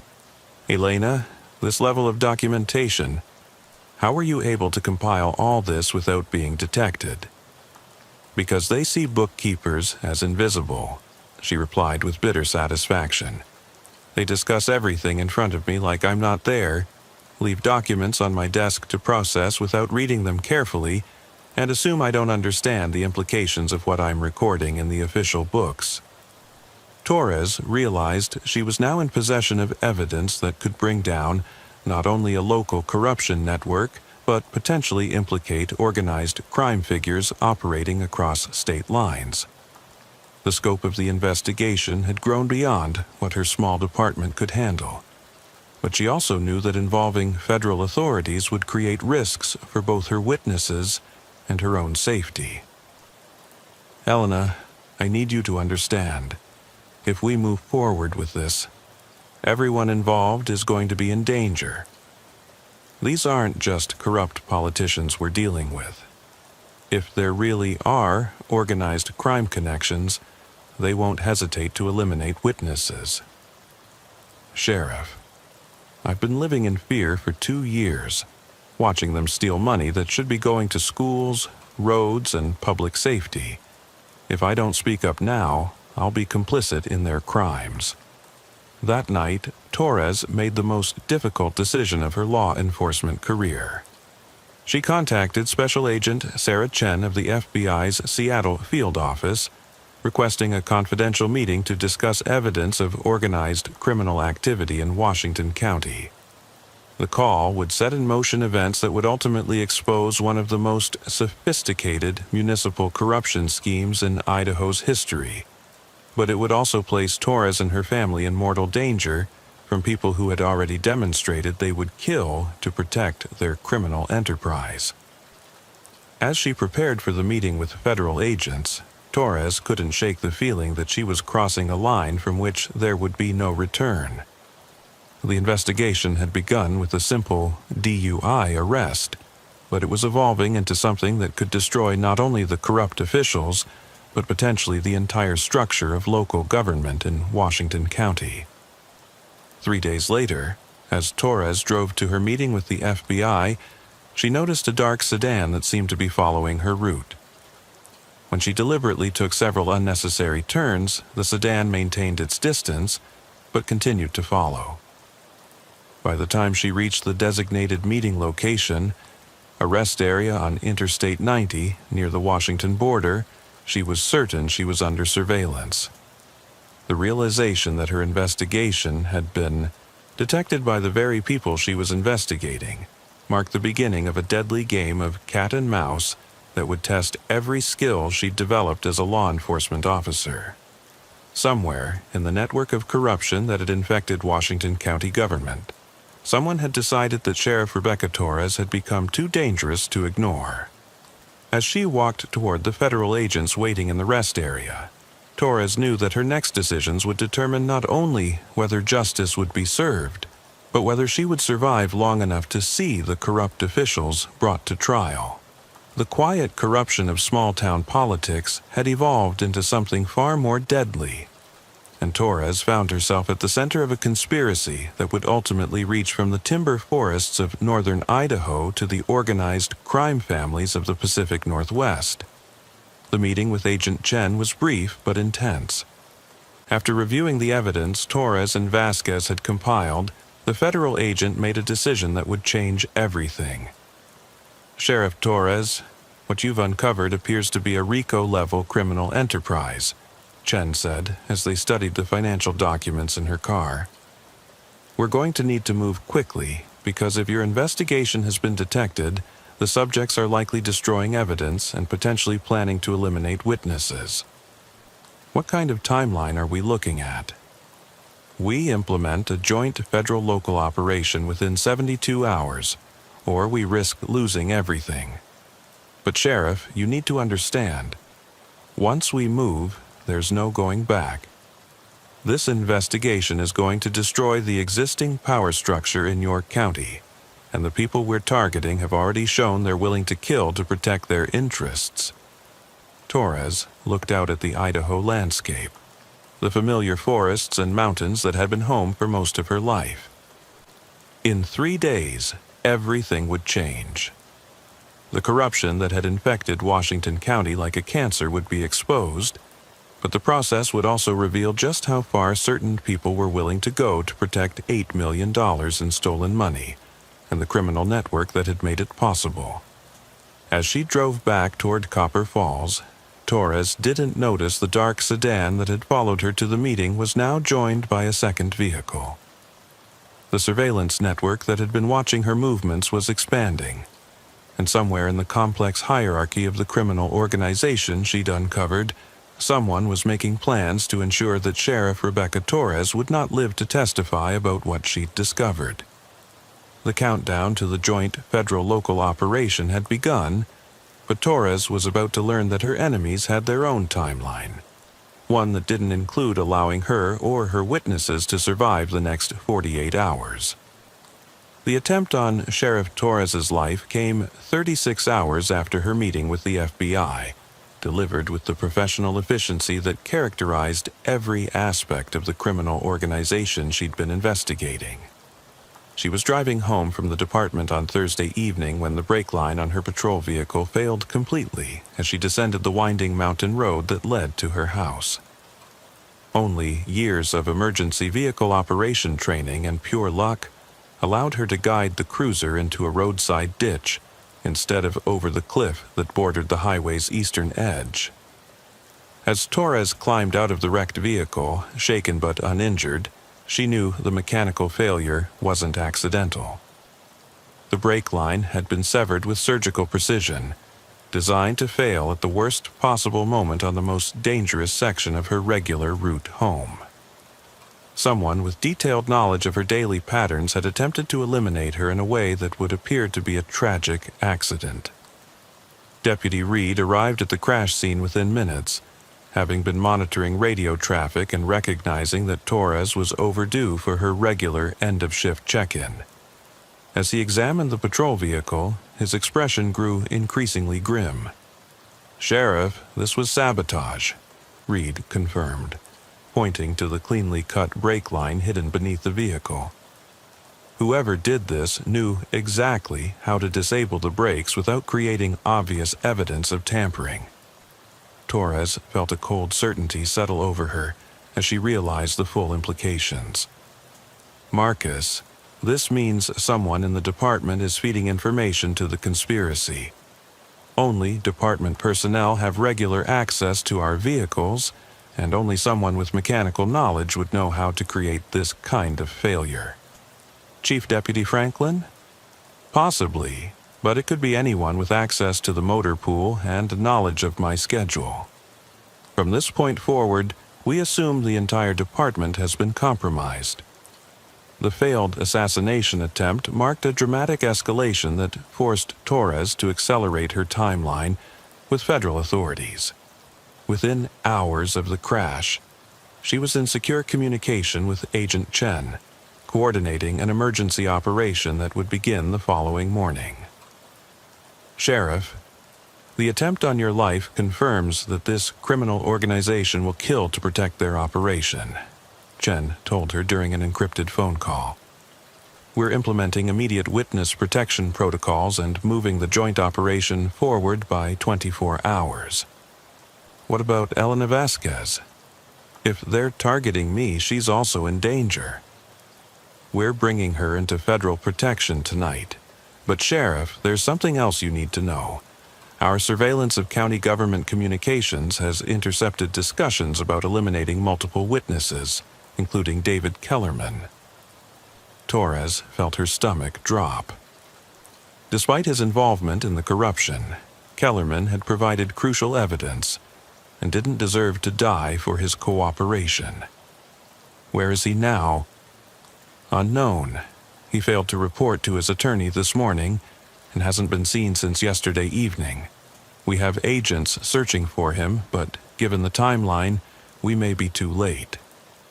The realization that the conspiracy was moving to eliminate witnesses meant Torres had to choose between her own safety and protecting the people who had risked everything to expose the truth. Against FBI advice, She decided to return to Copper Falls that night to personally ensure that key witnesses were protected. "Marcus, I need you to do something that's going to test your loyalty to this department," Torres told Deputy Reed as they prepared for what might be their final shift together. "I'm going to ask you to help me arrest our own chief deputy and potentially other officers who have been compromised." Reed's response came without hesitation. "Sheriff, I swore an oath to uphold the law, not to protect corrupt cops. What do you need me to do?" The plan Torres developed was simple but dangerous. Using the excuse of conducting a department-wide equipment inventory, she would call all personnel to the station Friday morning, then systematically isolate and arrest those involved in the conspiracy, while federal agents secured evidence from county government offices. But first, she needed to find David Kellerman before the criminal organization could eliminate him permanently. Kellerman's disappearance had been carefully orchestrated to look like a man fleeing from pending criminal charges, but Torres suspected he was being held somewhere until the conspiracy could determine how much damage his cooperation with law enforcement might cause. Using his cell phone, GPS data obtained through federal warrants, Agent Chen's team tracked Kellerman's last known location to an abandoned logging camp 25 miles northeast of Copper Falls. Torres and Reed approached the logging camp at dawn, supported by a team of federal agents who had infiltrated the area during the night. The remote location was perfect for hiding someone temporarily or permanently disposing of a body where it might never be found. They found Kellerman in a storage building that had been converted into a makeshift prison, alive but showing signs of severe physical abuse. His captors had been systematically torturing him for information about what evidence he had provided to law enforcement and what other witnesses might be able to testify against the conspiracy. "Sheriff," Kellerman whispered through swollen lips as Torres freed him from his restraints. "They know everything. They know about Elena, about your federal contacts, about the planned operation. Someone's been feeding them real-time intelligence about your investigation. Who's holding you here?" "Chief Deputy Franklin and 2 men from Seattle. They've been taking turns questioning me for the past 2 days." "Sheriff, they're planning to kill everyone connected to the investigation, including you." Franklin said the federal operation would be stopped before it could begin. Torres felt the investigation's timeline collapsing around her. If Franklin knew about the planned federal operation, it meant the conspiracy had intelligence sources beyond the local level, possibly within federal law enforcement itself, or sophisticated enough surveillance capabilities to monitor supposedly secure communications. "Marcus, get Kellerman to the federal agents for immediate evacuation," Torres ordered. "I'm going back to town to warn Elena and implement emergency protocols." "Sheriff, if they know about the federal operation, going back to Copper Falls is suicide. Then we change the operation's parameters. Instead of a coordinated federal-local action, we make this a pure federal operation with local support. But first, I need to save my witnesses." The drive back to Copper Falls was the longest 25 miles of Torres' career. She knew that by rescuing Kellerman, she had alerted the conspiracy to the fact that their intelligence had been compromised. They would now move to eliminate all evidence and witnesses immediately, rather than following their original timeline. Torres arrived at Elena Vasquez's home to find FBI agents already in the process of evacuating her to federal protection. But the evacuation was interrupted by the arrival of 2 vehicles carrying what appeared to be county sheriff's deputies. Men Torres didn't recognize, but who wore official uniforms and displayed authentic-looking credentials. "Sheriff Torres, we're here to provide additional security for the witness relocation," announced the lead man, whose voice carried a slight accent that didn't match his claimed local affiliation. Agent Chen emerged from Vasquez's house, her hand resting on her weapon as she studied the newcomers. "Sheriff, these men aren't on the approved personnel list for this operation." The standoff lasted only seconds before the fake deputies revealed their true intentions by drawing weapons. The resulting gunfight in Elena Vasquez's front yard marked the point at which the Washington County corruption investigation became a federal organized crime operation involving multiple agencies and jurisdictions. When the smoke cleared, 2 of the fake deputies were dead, and the third was in federal custody. Their identities would later confirm Torres' worst fears. They were professional criminals with ties to Seattle organized crime families, brought in specifically to eliminate witnesses in the corruption case. "Sheriff, this conspiracy has resources and connections we didn't anticipate," Agent Chen told Torres as federal tactical teams secured the scene. "We're dealing with people who can field professional assassins and counterfeit law enforcement credentials. This isn't just local corruption anymore. It's an organized criminal enterprise with national implications." The revelation that organized crime figures were willing to deploy professional killers to protect a municipal corruption scheme fundamentally changed the nature of the investigation. Federal authorities upgraded the case to a full RICO prosecution, bringing in resources from multiple agencies and implementing security measures normally reserved for cases involving international criminal organizations. But for Torres, the immediate concern was protecting her community from a criminal network that had already demonstrated its willingness to kill law enforcement officers and civilians alike. The corruption that had begun with simple kickback schemes had evolved into something that threatened the basic safety of everyone in Washington County. "Agent Chen, I want to know exactly how deep this conspiracy goes," Torres said as they coordinated the expanded federal operation. "If Chief Deputy Franklin has been providing intelligence to organized crime figures, we need to assume that every aspect of county government has been compromised." The federal investigation that followed would ultimately reveal the most sophisticated municipal corruption scheme in Idaho's history. Using advanced surveillance techniques and financial analysis, agents documented a criminal network that had systematically looted county resources, while establishing Washington County as a base for organized crime operations throughout the Pacific Northwest. Commissioner Hartwell's role went far beyond simple kickback schemes. He had been working directly with Seattle crime families to establish money laundering operations using county government as a front, processing millions of dollars in illegal profits through legitimate municipal contracts and development projects. Chief Deputy Franklin's involvement was even more disturbing. He had been providing organized crime figures with intelligence about federal law enforcement activities, witness identities, and planned investigations.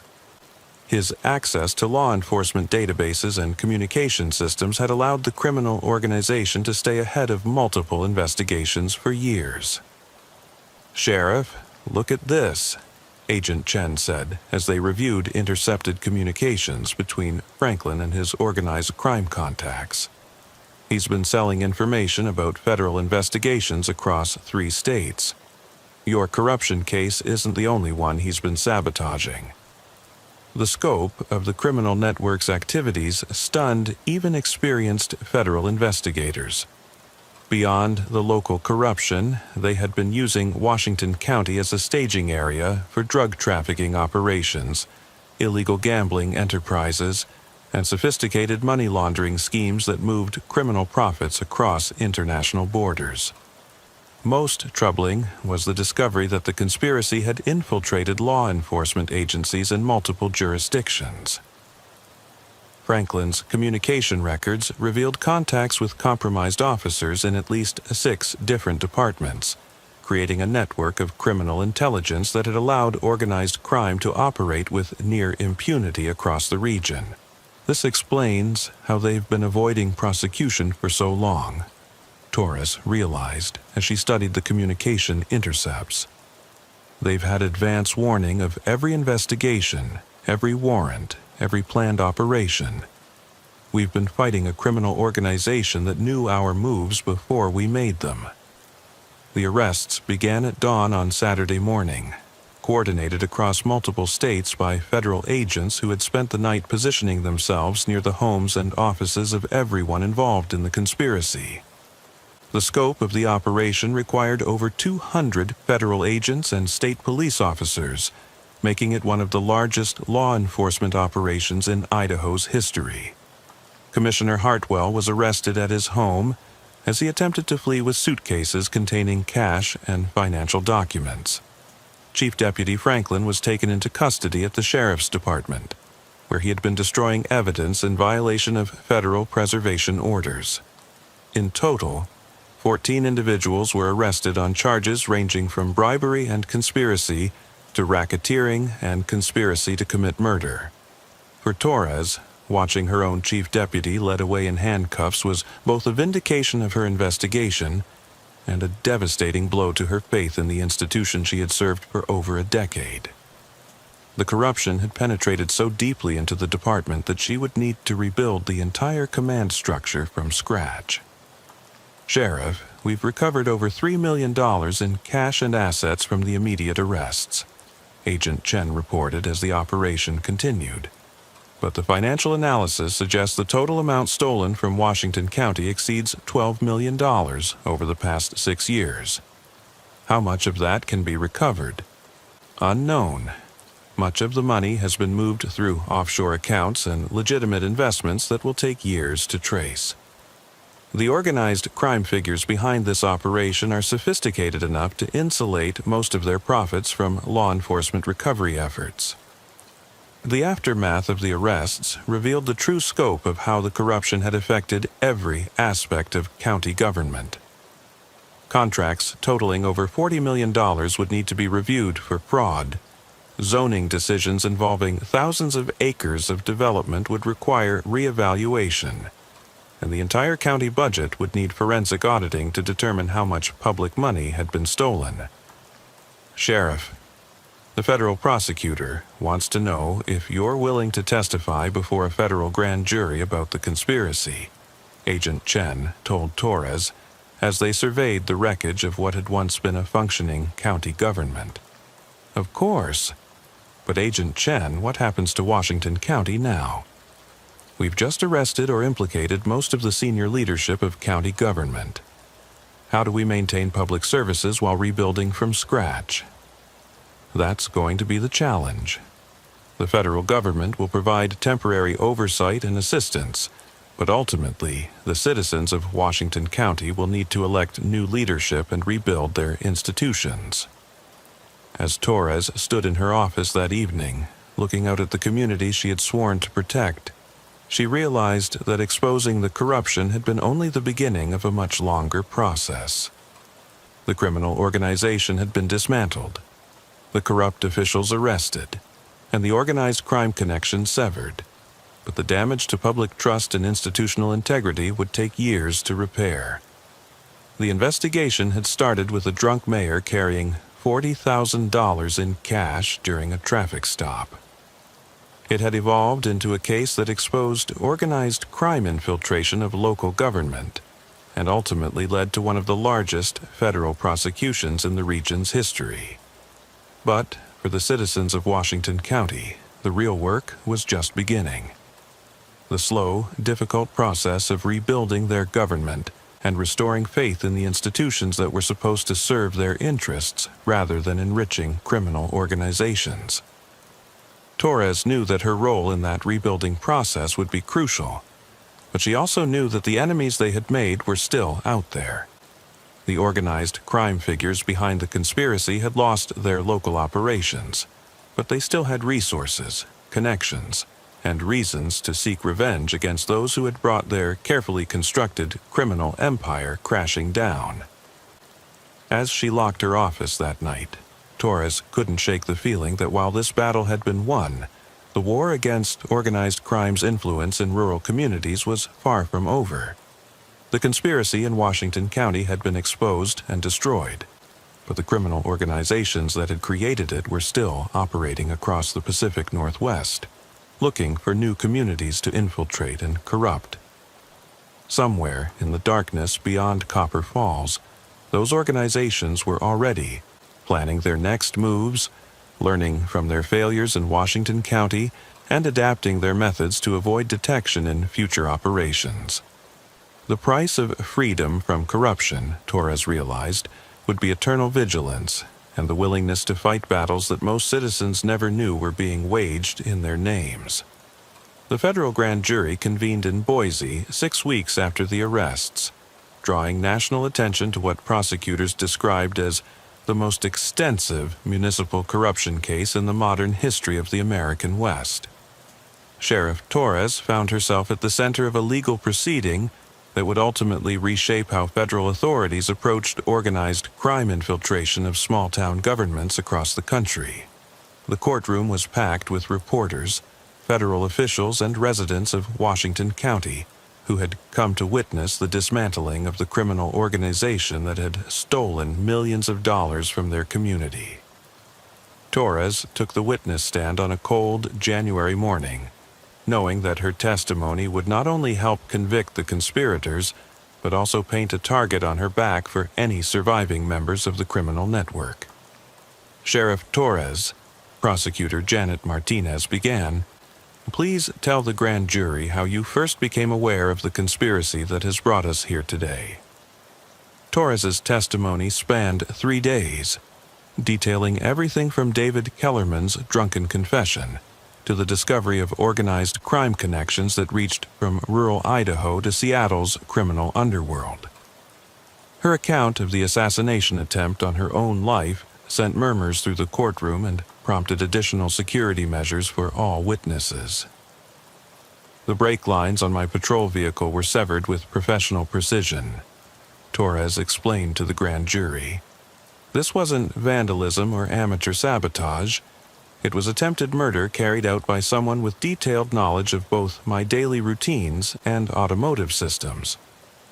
Chief Deputy Franklin's testimony, delivered under a plea agreement that reduced his potential sentence from life in prison to 25 years, provided the most damaging evidence against the criminal organization's leadership. His detailed knowledge of the conspiracy's operations, combined with his access to law enforcement intelligence, made him the prosecution's most valuable witness. Commissioner Hartwell introduced me to Vincent Torino in 2017, Franklin testified, his voice barely audible as he described his first contact with organized crime figures. Torino represented what he called Seattle investment interests that wanted to develop business opportunities in rural markets. At first, it seemed like legitimate economic development. Franklin's account revealed how gradually he had been drawn into the conspiracy, beginning with simple favors like providing advance warning of routine investigations and evolving into active participation in murder conspiracies and money laundering operations. By 2019, I was receiving monthly payments of $10,000 for ensuring that certain law enforcement activities were coordinated with the organization's interests, Franklin continued. When Sheriff Torres began investigating the highway expansion contracts, Torino made it clear that her investigation needed to be stopped by any means necessary. The prosecution's case was strengthened by the testimony of Elena Vasquez, whose meticulous documentation of financial irregularities provided a paper trail that connected county government corruption to organized crime money laundering operations spanning multiple states. The numbers never made sense, Vasquez explained to the grand jury. Consulting fees for services that were never provided, contract payments to companies that existed only on paper, and complex accounting transfers that moved money through dozens of shell corporations. When I started documenting these irregularities, I realized we were looking at systematic theft of public funds. Vasquez's evidence included over 400 pages of financial records, recorded phone conversations, and copies of communications between county officials and organized crime figures. Her documentation proved that the conspiracy had stolen over $14 million from Washington County during its 6-year operation. Most compelling was David Kellerman's testimony about his role in the conspiracy and the organization's escalating violence when faced with exposure.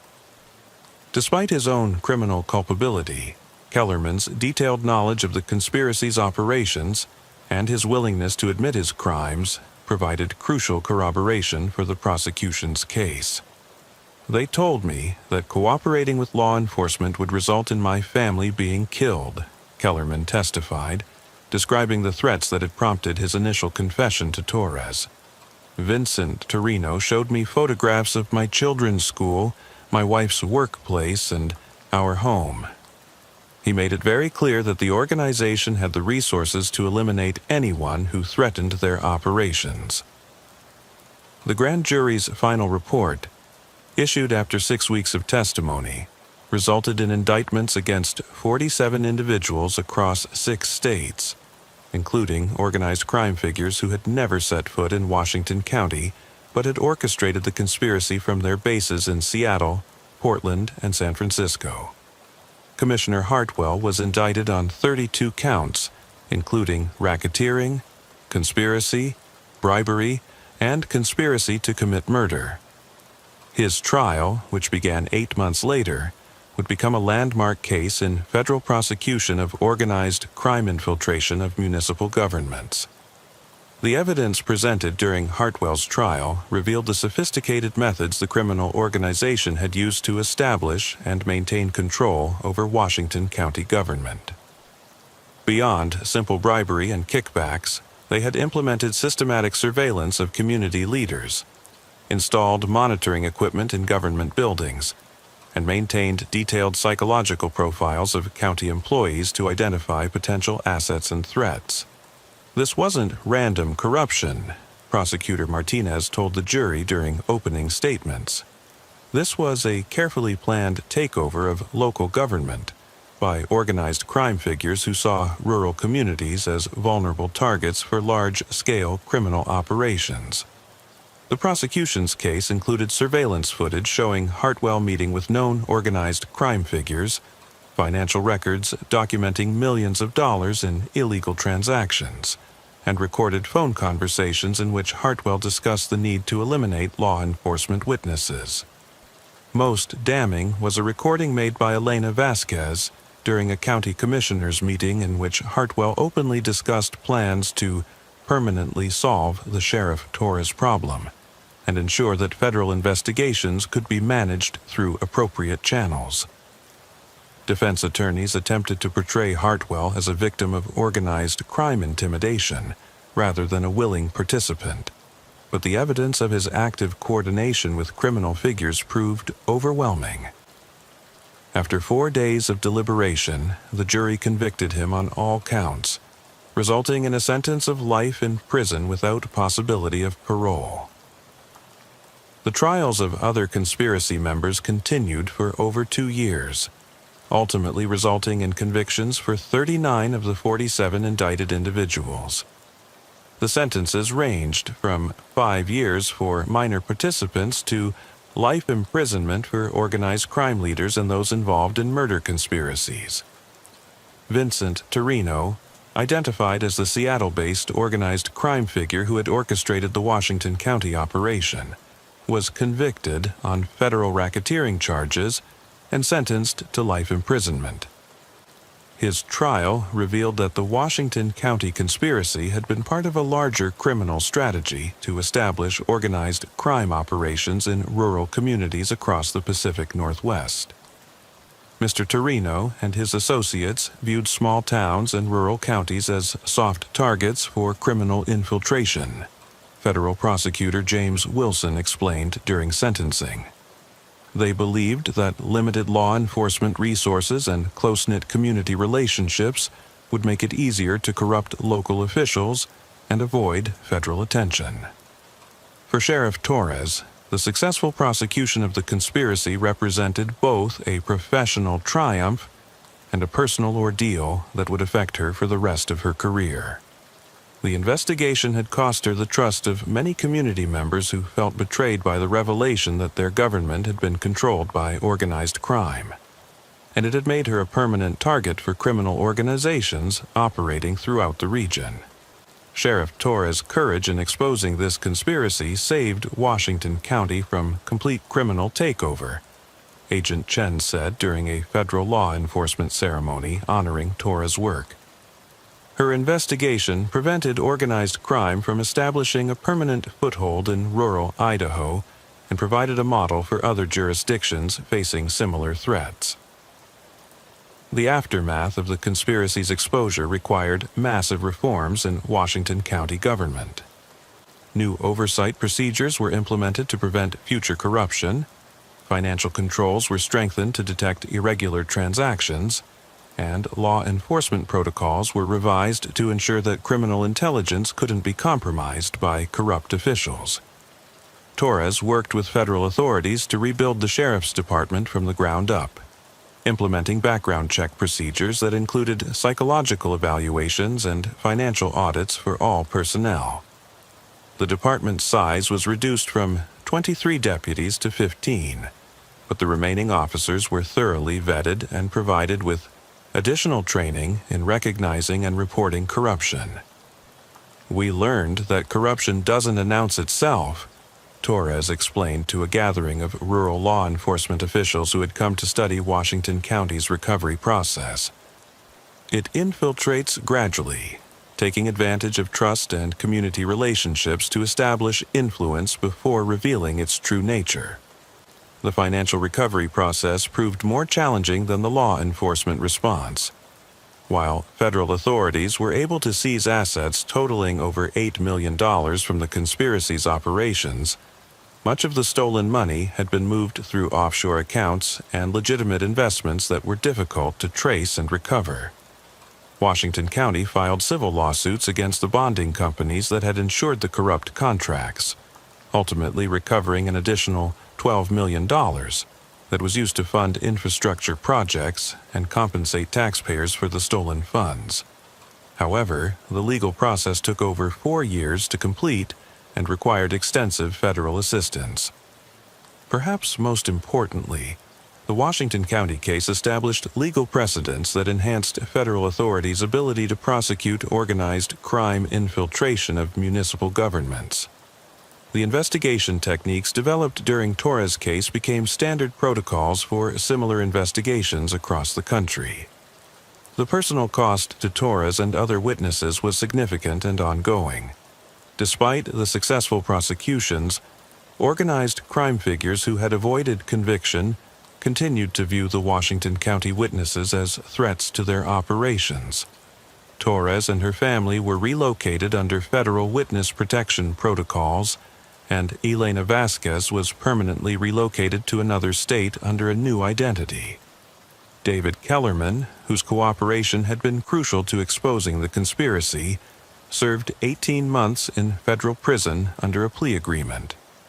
Upon his release, he was also relocated under witness protection after receiving credible death threats from surviving members of the criminal organization.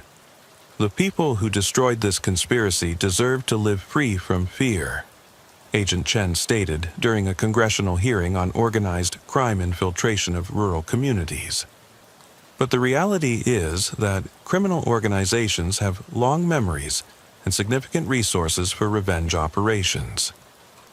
5 years after the initial arrests, Torres continued to serve as sheriff of Washington County while living under enhanced security protocols that included regular threat assessments and coordination with federal protective services.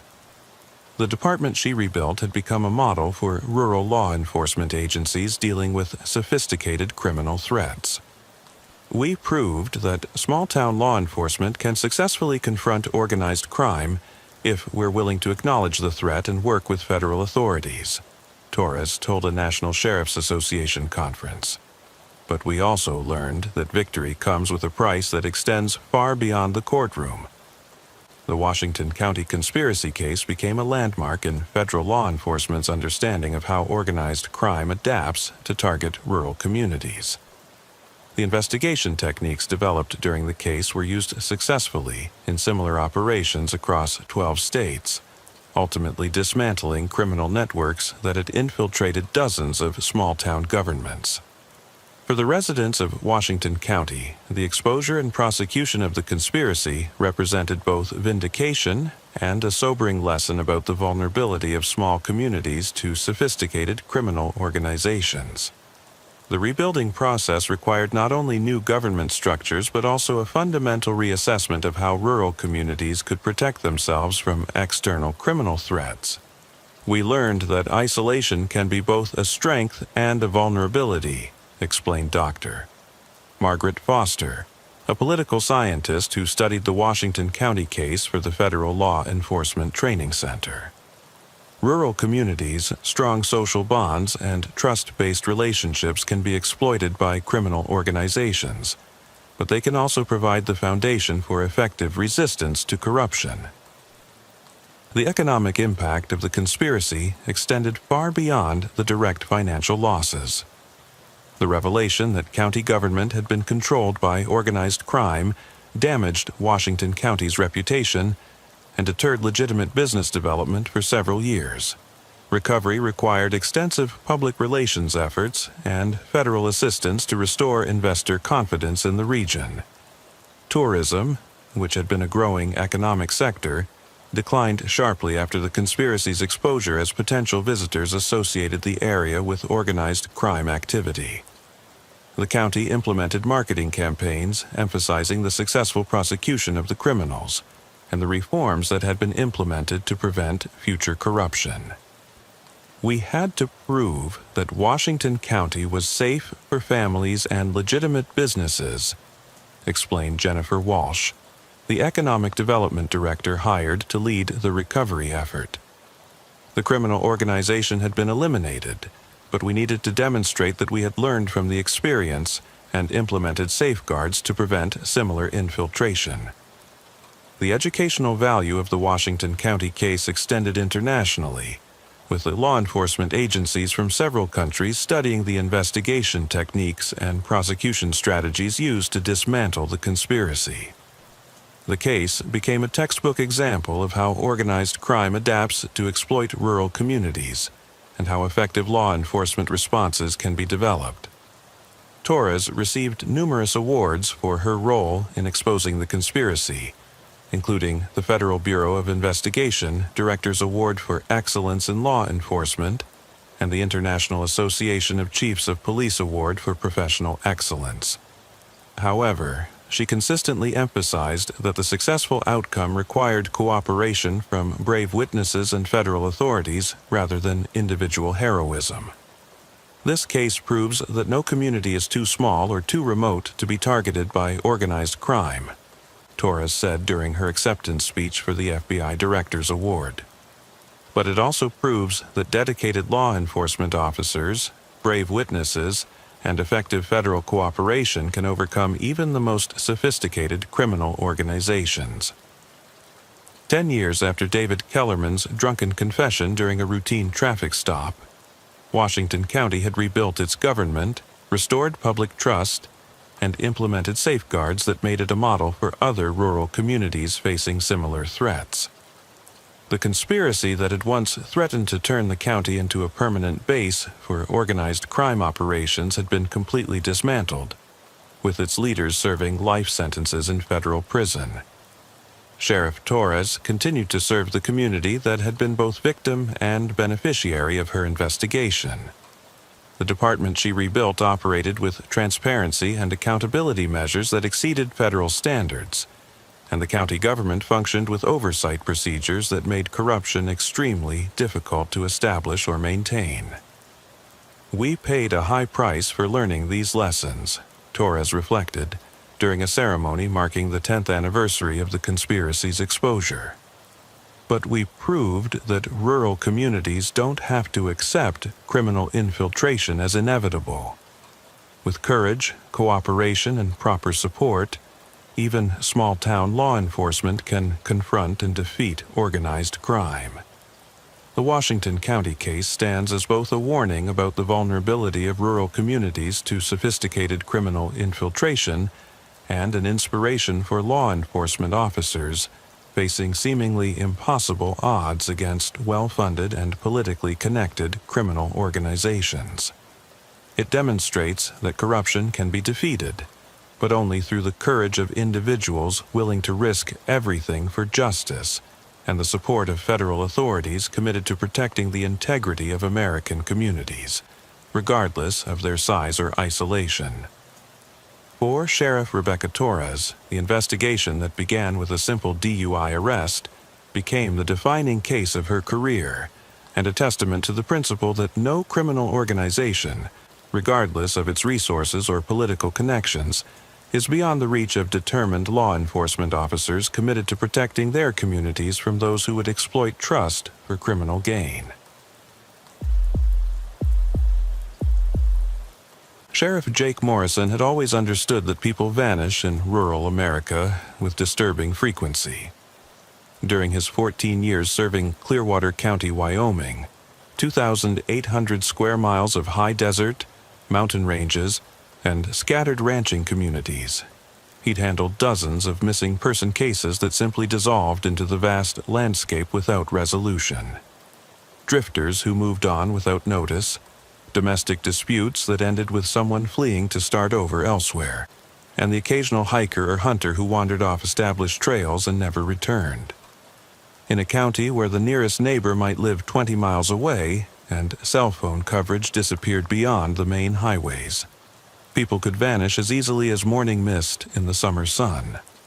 But the case that began on a crystalline October morning in 2021 would force Morrison to confront the possibility that Clearwater County's missing persons weren't random disappearances at all.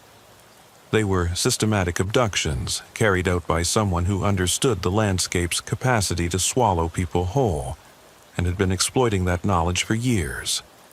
The call came in at 7:23 a.m. from Helen Rodriguez, the day manager at the Frontier Motel, a 12-unit establishment that served as Clearwater County's primary accommodation for traveling workers, hunting guides, and the occasional tourist brave enough to venture into Wyoming's emptiest corner.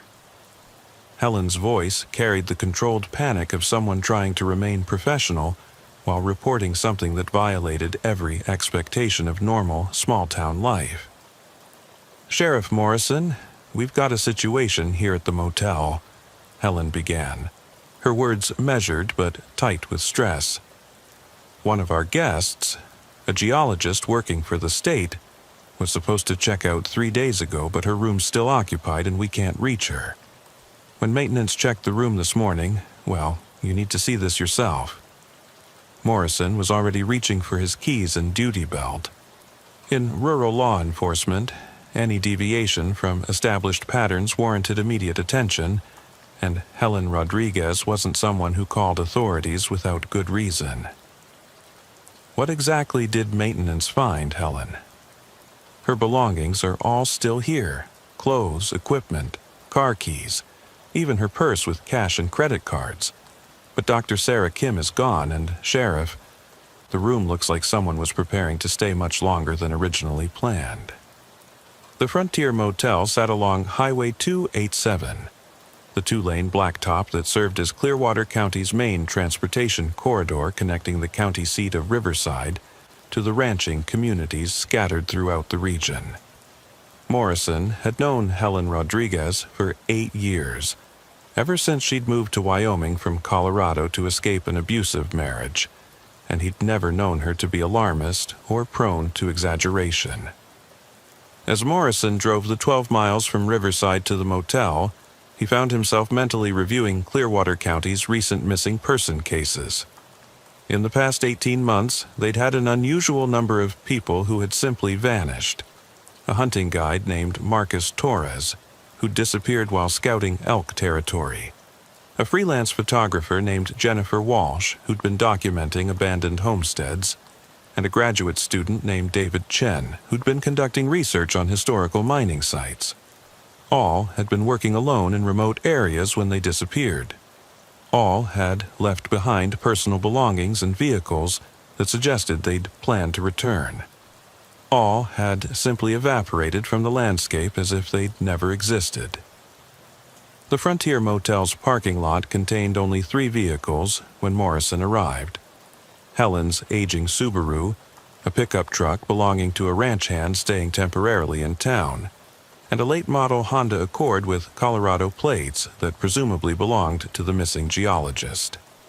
Morrison noted that the Honda was parked directly in front of Room 7, positioned as if the driver had intended a brief stop rather than an extended stay. Helen met him at the motel office, her usual professional demeanor strained by obvious anxiety. "Sheriff, I want to be clear that we respect our guests' privacy, but Dr. Kim was supposed to check out on Tuesday morning. When she didn't, we assumed she decided to extend her stay and forgot to notify the front desk. But when we tried to contact her yesterday and got no response, we started getting concerned." "When did you last see her personally?" "Monday evening, around 6 o'clock. She asked about restaurants in town and seemed normal, friendly, professional, looking forward to completing her work. She mentioned she was mapping geological formations in the Red Canyon area for the State Geology Department." Morrison felt the familiar tightness in his stomach that came with cases that were about to become complicated. Red Canyon was 25 miles northeast of the motel, accessible only by rough Forest Service roads that wound through some of the most isolated terrain in Clearwater County. If Dr. Kim had encountered trouble in that area, her chances of survival would depend entirely on how quickly she could be found. "Show me the room, Helen." Room 7 appeared normal at first glance. A standard motel room with 2 double beds, a small table, and basic furnishings. Dr. Kim's belongings were arranged with the orderliness of someone planning an extended stay. Clothes hung carefully in the closet, toiletries organized on the bathroom counter, and geological equipment arranged on the table near the window. But as Morrison examined the room more carefully, details emerged that suggested something was fundamentally wrong. The bed appeared to have been slept in recently, but the linens were arranged too neatly, as if someone had made the bed with unusual care. Dr. Kim's purse sat on the dresser, but its contents had been rearranged. Driver's license, credit cards, and cash were visible, but her cell phone and car keys were missing. Most disturbing was what Morrison found in the room's small trash can. Fragments of what appeared to be a cell phone, deliberately broken into pieces too small to be repaired or analyzed. "Helen, I need you to think carefully," Morrison said as he photographed the broken phone components. "Besides Dr. Kim, have you seen anyone else around the motel in the past few days? Anyone who seemed to be watching the building or showing unusual interest in the guests?" Helen's response came slowly, as if she was reluctant to voice a concern that had been building for days. "Sheriff, there's been a man in a dark pickup truck who's driven through the parking lot several times over the past week. I noticed because he never stops, never gets out, just drives through slowly, like he's looking for someone or something." "Can you describe him?" "Tall, maybe 6 feet, wearing work clothes and a baseball cap. The truck had Montana plates, I think, but I never got a clear look at the license number." Morrison felt pieces of a pattern beginning to emerge. A systematic observer, someone familiar enough with the area to know which roads led to remote locations, and now a missing person whose disappearance showed signs of careful planning rather than spontaneous accident or crime of opportunity. "Helen, I need you to secure this room and not allow anyone inside until our investigation is complete. I also want you to call me immediately if you see that pickup truck again." Morrison's next stop was the Red Canyon area, where Dr. Kim had been conducting her geological research. The drive required 45 minutes on increasingly rough roads that eventually deteriorated into little more than tire tracks across open rangeland. This was country where a breakdown or wrong turn could leave someone stranded for days before anyone noticed their absence. Dr. Kim's research site was easy to locate. a collection of distinctive red sandstone formations that rose from the surrounding prairie like ancient monuments. Morrison found evidence of recent geological work. Small holes where rock samples had been extracted, orange surveyor's flags marking specific formations, and tire tracks indicating a vehicle had been parked near the base of the largest rock outcropping. But there was no sign of Dr. Kim herself, and more troubling, no indication of what might have happened to her at the site. Her geological hammer lay beside a partially completed rock sample, suggesting she'd been interrupted during her work, but there were no signs of struggle or distress. Morrison expanded his search to include the surrounding area, looking for any indication of where Dr. Kim might have gone after leaving her research site. What he found, approximately 200 yards from the rock formations, stopped him cold. Hidden in a shallow depression that would be invisible from the road or the research site was a carefully concealed campsite. Someone had created a sophisticated hide that allowed them to observe the geological formations without being detected, a position that would provide clear views of anyone working in the Red Canyon area. The campsite showed evidence of extended occupation. Whoever had been using it had spent considerable time watching the research site, documenting the activities of anyone who worked there. Morrison found food containers, water bottles, and, most disturbing, a collection of photographs that had been pinned to a makeshift bulletin board created from a piece of plywood. The photographs showed Dr. Kim working at various locations around the Red Canyon site, taken with a telephoto lens from the concealed observation position. But they also showed other people, individuals Morrison recognized from previous missing person cases. Marcus Torres, the hunting guide who'd disappeared 18 months earlier, was shown in photographs taken in a different location, but with the same telephoto perspective. Jennifer Walsh, the photographer who'd vanished while documenting abandoned homesteads, appeared in images that captured her at work in various remote locations across the county. Morrison felt his blood turn cold as he realized what he was looking at. Someone had been systematically stalking people who worked alone in remote areas of Clearwater County, studying their patterns and activities before making them disappear. Jesus Christ, Morrison whispered as he photographed the evidence board. This isn't random. Someone's been hunting them. The implications were staggering. If the photographs were accurate, the missing persons cases that had puzzled Morrison for the past 2 years weren't isolated incidents. They were the work of a predator who had been operating undetected in Clearwater County's vast, empty spaces. Morrison called for backup in the county's crime scene specialist, Deputy Lisa Chen, who had training in evidence collection and photography. While waiting for support to arrive, he continued his examination of the concealed campsite, finding additional evidence that painted an increasingly disturbing picture. Hidden beneath a camouflaged tarp was a collection of personal effects that Morrison recognized from previous missing person investigations. Marcus Torres' distinctive hunting knife, Jennifer Walsh's camera equipment, and items belonging to David Chen, the graduate student who'd disappeared while researching mining sites. The collection was organized with meticulous care, each item labeled with a date and location.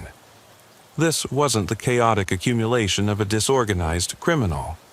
It was the systematic collection of someone who took trophies from his victims and maintained detailed records of his activities.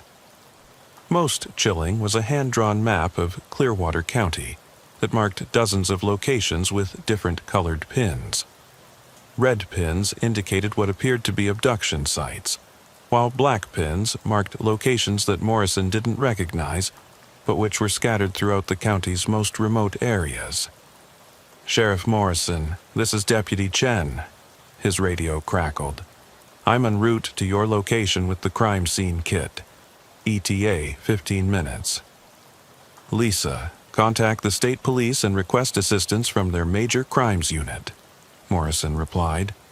"We're looking at evidence of serial abduction, possibly connected to multiple missing person cases dating back at least 2 years.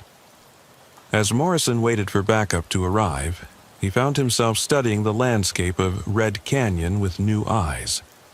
The area's isolation, which had always been part of its appeal for researchers and outdoor enthusiasts, now seemed sinister. Someone had been using that isolation as a hunting ground, taking advantage of the county's sparse population and vast empty spaces to conduct systematic predation. The realization that a serial predator had been operating undetected in his jurisdiction for years was both a professional failure and a personal nightmare. Morrison had always prided himself on understanding the criminal patterns in Clearwater County, but this predator had been sophisticated enough to make his crimes appear to be random disappearances rather than systematic abductions. Deputy Chen arrived with crime scene equipment and immediately began documenting the concealed campsite, while Morrison expanded his search of the surrounding area. What they found over the next 3 hours would fundamentally change how law enforcement approached missing person cases in rural Wyoming. The campsite was part of a larger network of observation positions scattered throughout the Red Canyon area. The predator had created multiple concealed locations that allowed him to monitor various approach routes and escape undetected if discovered. This level of preparation suggested someone with extensive knowledge of the terrain and considerable experience in surveillance techniques. "Sheriff, look at this," Chen called from a position about 100 yards from the main campsite. "There's a trail leading away from here, and it looks like it's been used recently." The trail was barely visible, a series of disturbed ground markers and broken vegetation that would be undetectable to anyone without tracking experience. Morrison had grown up hunting in this country and recognized the signs of someone who knew how to move through wilderness areas without leaving obvious traces. Following the trail for approximately half a mile, they discovered something that explained what had happened to Dr. Sarah Kim and possibly the other missing persons. Hidden in a narrow canyon that cut deeper into the Red Canyon Formation was a natural cave system that had been modified into a holding facility. The cave entrance was concealed by carefully arranged brush and rocks, invisible unless someone knew exactly where to look. Inside, Morrison and Chen found evidence that someone had been using the cave to hold captives for extended periods before moving them to permanent disposal sites. The cave had been equipped with restraints, basic supplies for keeping people alive, and most disturbing, detailed notes about the psychological responses of captives to prolonged isolation and fear. The predator wasn't just abducting people, he was studying them, documenting their reactions to captivity as part of some twisted experimental process. "Sheriff, we need to search this entire cave system," Chen said as they documented the holding area. "If Dr. Kim is still alive, she might be somewhere in these caves." The search of the cave system took 4 hours and required additional personnel from the state police search and rescue team. What they found confirmed Morrison's worst fears while providing crucial evidence about the predator's methods and possible identity. Dr. Sarah Kim was discovered in a deeper section of the cave system, alive but in critical condition from dehydration and exposure. She had been held captive for 4 days, restrained but provided with minimal food and water to keep her alive, while her captor conducted what appeared to be psychological experiments. "He said he was studying isolation responses," Dr. Kim whispered to Morrison as paramedics prepared her for evacuation. "Took notes about how people react to being alone in the dark, how long it takes for someone to break psychologically. Can you describe him?" "Tall, maybe 6'2", brown hair going gray. Spoke like an educated man, used scientific terminology. Sheriff, he said I was number 7, that he'd been perfecting his methods for years." Morrison felt a cold certainty settle over him. Number 7 meant there had been at least 6 previous victims, confirming that the missing person cases he'd been investigating were all connected to this predator. Did he say anything about the others, about what happened to them? Dr. Kim's response chilled Morrison to the bone. He said the early subjects weren't as cooperative, that he'd had to move them to permanent storage locations before completing his studies. Sheriff, I think he's been killing people and hiding their bodies somewhere in this county. The cave system yielded additional evidence that painted a picture of a predator who had been operating in Clearwater County for at least 3 years, systematically abducting people who worked alone in remote areas and using them as subjects for psychological experiments before disposing of them in locations that had never been discovered. Among the evidence was a detailed journal that documented the predator's activities, including descriptions of his previous victims and their responses to captivity. The journal was written in a scientific style, treating human abduction and murder as research subjects rather than crimes. Most valuable was a hand-drawn map that showed the locations where previous victims had been buried. The map marked 6 sites scattered throughout Clearwater County's most remote areas, locations that would require extensive search operations to locate and excavate. Sheriff, we're looking at one of the most sophisticated serial killer operations I've ever seen, said Detective Ray Martinez of the Wyoming State Police, who had arrived to coordinate the expanded investigation. This predator has been using scientific methodology to study his victims while conducting a systematic murder spree across your county. The journal entries revealed a disturbing pattern of escalation. The predator's early victims had been killed relatively quickly after abduction, but over time he had developed more elaborate methods for studying their psychological responses to captivity and isolation. Dr. Kim had survived because she was part of what the journal described as Phase 3 of the predator's research, an attempt to develop more sophisticated psychological manipulation techniques that required keeping subjects alive for extended periods. He's been treating human beings like laboratory animals, Morrison realized as he studied the journal entries. This isn't just serial killing. It's systematic torture disguised as research. The investigation that followed would ultimately reveal one of the most methodical and scientifically oriented serial killing operations in Wyoming's history.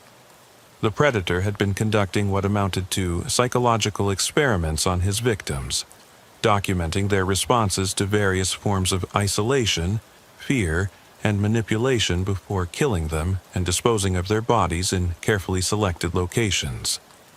But as Morrison coordinated with state and federal authorities to expand the investigation, he realized that identifying and capturing the predator would require understanding not just his criminal methods, but his scientific background and psychological motivations. The journal entries suggested someone with advanced education in psychology or related fields, someone who viewed human subjects as research materials rather than fellow human beings. The level of organization and methodical approach indicated a predator who might appear completely normal in social situations while conducting systematic murder in his private time. Detective Martinez, we need to expand this investigation beyond just law enforcement, Morrison said as they planned the next phase of the operation. We're looking for someone with scientific training who's been using Clearwater County as his personal laboratory for human experimentation. The search for the predator would require resources and expertise beyond what local law enforcement could provide, but Morrison was determined to bring justice for the victims who had vanished into Wyoming's empty spaces and ensure that no one else would disappear into the predator's twisted research program. As evening approached over the Red Canyon, Morrison looked out at the vast landscape that had always been his home, now tainted by the knowledge that someone had been using its isolation to conduct systematic murder. Somewhere in Clearwater County, a predator who considered himself a scientist was probably planning his next abduction, studying potential victims and preparing for Phase 4 of his research program. The race to identify and capture him had begun, but Morrison knew that in a county where vast distances and sparse population provided perfect hunting grounds for predators, finding one methodical killer would require every resource at law enforcement's disposal and considerable luck. Dr. Sarah Kim's survival had provided crucial evidence and testimony, but 6 other victims remained buried in locations known only to their killer. Finding them and bringing their families closure would require not just solving the crimes, but understanding the mind of someone who had turned murder into a scientific discipline practiced in the emptiest corners of rural America. The identification of Dr. Richard Thorne came through an unexpected connection that revealed how perfectly he had hidden his criminal activities behind a facade of legitimate scientific research. 3 days after Dr. Sarah Kim's rescue, Morrison received a call from Dr. Jennifer Walsh, a forensic psychologist with the Wyoming State Police who had been reviewing the journal entries found in the cave system. "Sheriff Morrison, I think I know who wrote these journal entries," Dr. Walsh said during their morning briefing at the State Police headquarters in Cheyenne. "The scientific methodology, the specific terminology used to describe psychological responses. This matches the research style of someone with advanced training in experimental psychology." Morrison leaned forward in his chair, feeling the first spark of hope since the investigation had begun. "What kind of connection are you thinking?" "I've been comparing the journal entries to published research papers in experimental psychology, looking for similar writing styles and methodological approaches. Sheriff, I found a match. Dr. Richard Thorne, a research psychologist who was dismissed from the University of Colorado 3 years ago for conducting unauthorized experiments on human subjects." The name meant nothing to Morrison, but Dr. Walsh's excitement was infectious. After days of investigating a predator who seemed to exist only in shadows, they finally had a specific individual to pursue. "What kind of unauthorized experiments?" Thorne was studying the psychological effects of isolation and sensory deprivation on human subjects, but he was conducting his research without proper consent protocols and pushing subjects beyond ethical limits. The university dismissed him after several students filed complaints about being subjected to psychological trauma during his experiments. Dr. Walsh spread out copies of academic papers and university records that painted a picture of a respected researcher whose pursuit of scientific knowledge had gradually evolved into systematic abuse of research subjects. Thorne's published research focused on what he called extreme isolation psychology, studying how people respond to being completely cut off from social contact and familiar environments. His work was considered groundbreaking but ethically questionable. Morrison studied Thorne's photograph from his university identification, a tall man in his late 40s with graying brown hair and the intense expression of someone completely absorbed in intellectual pursuits. The physical description matched what Dr. Kim had provided during her debriefing. "Where is Thorne now?" That's where it gets interesting. After being dismissed from the university, he disappeared from academic circles completely. No forwarding address, no new employment records, no publications or conference appearances. It's like he vanished from the scientific community 3 years ago. The timeline was perfect. Thorne's dismissal from the university coincided exactly with the beginning of the missing person cases in Clearwater County, suggesting he had relocated to Wyoming specifically to continue his research using methods that would never be approved by any legitimate academic institution. "Dr. Walsh, I need everything you can find about Thorne's background. Property records, vehicle registrations, financial history, anything that might tell us where he's been living for the past 3 years." The investigation into Richard Thorne's activities since leaving the University of Colorado revealed a carefully planned transition from legitimate academic research to systematic criminal experimentation.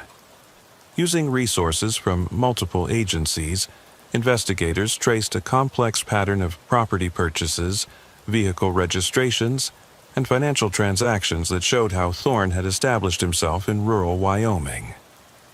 18 months earlier, Thorne had purchased a remote ranch property under the name of a shell company he'd created for conducting private research consulting. The 640-acre property was located in the most isolated section of Clearwater County, accessible only by a private road that connected to the Forest Service network Thorne had been using to access his observation sites and the cave system. "Sheriff, look at this," Deputy Chen said, as she reviewed property records at the courthouse. Thorne's ranch is positioned almost exactly in the center of all the missing person disappearance sites. He could reach any location in the county within an hour's drive from his base of operations. Morrison studied the map Chen had created, noting how Thorne's property provided perfect access to the remote areas where he had been conducting his abductions. The ranch's isolation also meant he could hold captives and dispose of bodies without any risk of detection by neighbors or casual observers. What kind of improvements has he made to the property? "That's where it gets really disturbing," Chen replied, consulting the building permit records. Thorne has constructed what he described as research facilities, including underground storage areas, and what the permits describe as specialized laboratory spaces. The building permits provided a blueprint for what appeared to be a sophisticated facility designed specifically for holding and studying human subjects. Thorne had created an underground complex that included multiple holding cells, observation areas, and what the permits euphemistically described as experimental chambers. Morrison felt sick as he realized the scope of Thorne's operation. This wasn't just a serial killer who disposed of bodies in remote locations. This was someone who had built a private laboratory for conducting systematic torture and murder, while documenting the process as scientific research. "Lisa, I want surveillance on Thorne's property immediately, but we approach this carefully. If he's holding other victims, we can't risk triggering a situation that gets them killed." The surveillance operation began that afternoon, with state police tactical teams positioning themselves around Thorne's ranch, while Morrison coordinated with federal authorities who had expertise in hostage situations involving psychologically unstable subjects. Aerial reconnaissance revealed the true scope of Thorne's facility. The ranch house appeared normal from above, but thermal imaging detected significant underground structures that extended far beyond what the building permits had described. Most concerning were heat signatures that suggested the presence of multiple individuals in the underground areas. "Sheriff Morrison, we're reading at least 3 distinct heat signatures in the underground facility," reported Lieutenant Sarah Johnson of the State Police Tactical Team. "Based on their positioning and movement patterns, it appears we have multiple captives who are being held in separate areas." Morrison felt his heart rate spike as he realized they were looking at a rescue operation involving multiple victims who had been held for unknown periods of time. The psychological condition of people who had been subjected to Thorne's experimental procedures was impossible to predict. "What's our approach?" "We're treating this as a high-risk hostage situation with psychologically unstable subjects," Johnson replied. "Our priority is securing the victims, but we have to assume Thorne has prepared for the possibility of law enforcement discovery." The tactical approach required careful coordination between multiple agencies. FBI behavioral specialists provided analysis of Thorne's psychological profile, suggesting he would view law enforcement intervention as disruption of important scientific work rather than criminal investigation. Thorne's academic background suggests he considers his activities to be legitimate research that's being unfairly restricted by conventional ethical standards, explained FBI psychologist Dr. Michael Rodriguez during the pre-operation briefing. He's likely to respond to law enforcement as he would to academic peer review. with intellectual arguments rather than violent resistance. Morrison hoped Dr. Rodriguez was right, but the evidence from the cave system suggested Thorne had evolved far beyond the frustrated academic who had been dismissed from the university. The systematic nature of his crimes and the sophistication of his facility indicated someone who had fully committed to operating outside legal and ethical boundaries. The operation began at dawn, with tactical teams approaching the ranch from multiple directions, while Morrison and federal agents prepared to negotiate with Thorne, if possible. The goal was to secure the victims without triggering defensive actions that might result in their deaths. Thorne's ranch house was empty when tactical teams made entry, but they found clear evidence of recent occupation, including research notes, victim files, and detailed schedules for what Thorne described as experimental protocols, involving the captives being held underground. "Sheriff, we've located the entrance to the underground facility," reported Sergeant Mike Torres from the tactical team. "Reinforced steel door with electronic locking systems. This was built for security, not convenience." The underground facility proved to be even more disturbing than the building permits had suggested. Thorne had created a sophisticated laboratory complex that included holding cells, observation areas, and specialized chambers designed for conducting psychological experiments on unwilling subjects. The rescue team found 4 victims in various stages of Thorne's experimental process. Besides Dr. Sarah Kim, whom they already knew about, they discovered Marcus Torres, the missing hunting guide, Jennifer Walsh, the photographer, and David Chen, the graduate student, all of whom had been held captive for periods ranging from 6 months to 18 months. "Jesus Christ," Morrison whispered as he surveyed the underground facility. "He's been running a human experimentation lab for years." The condition of the rescued victims varied dramatically based on how long they had been held and what experimental procedures Thorne had subjected them to. Marcus Torres had been captive the longest and showed signs of severe psychological trauma from extended isolation and manipulation. "He told us we were contributing to important scientific research," Torres explained to Morrison during his initial debriefing at the hospital. "Said our sacrifice would advance human understanding of psychological resilience." "Sheriff, he kept detailed records of everything.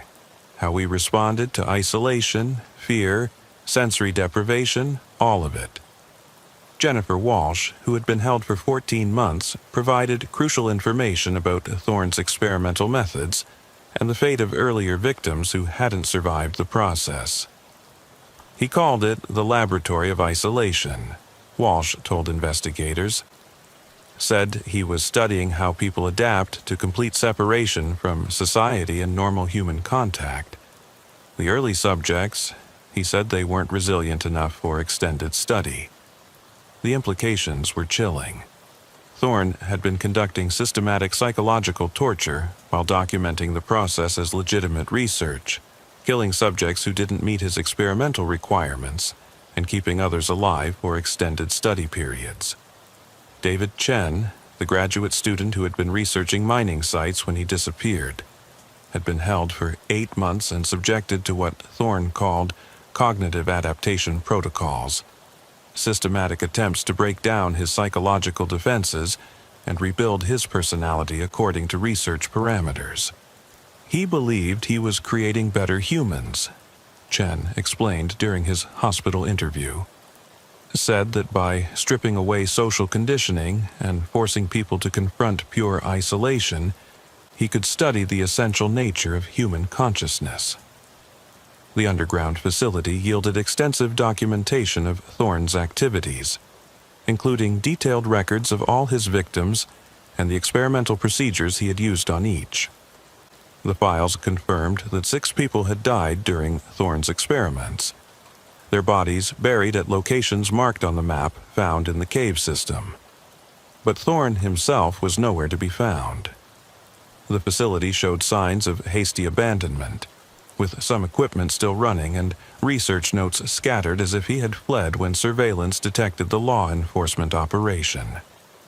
"Sheriff, "We found Thorne's escape route," reported Deputy Chen from a section of the underground facility that connected to natural cave systems.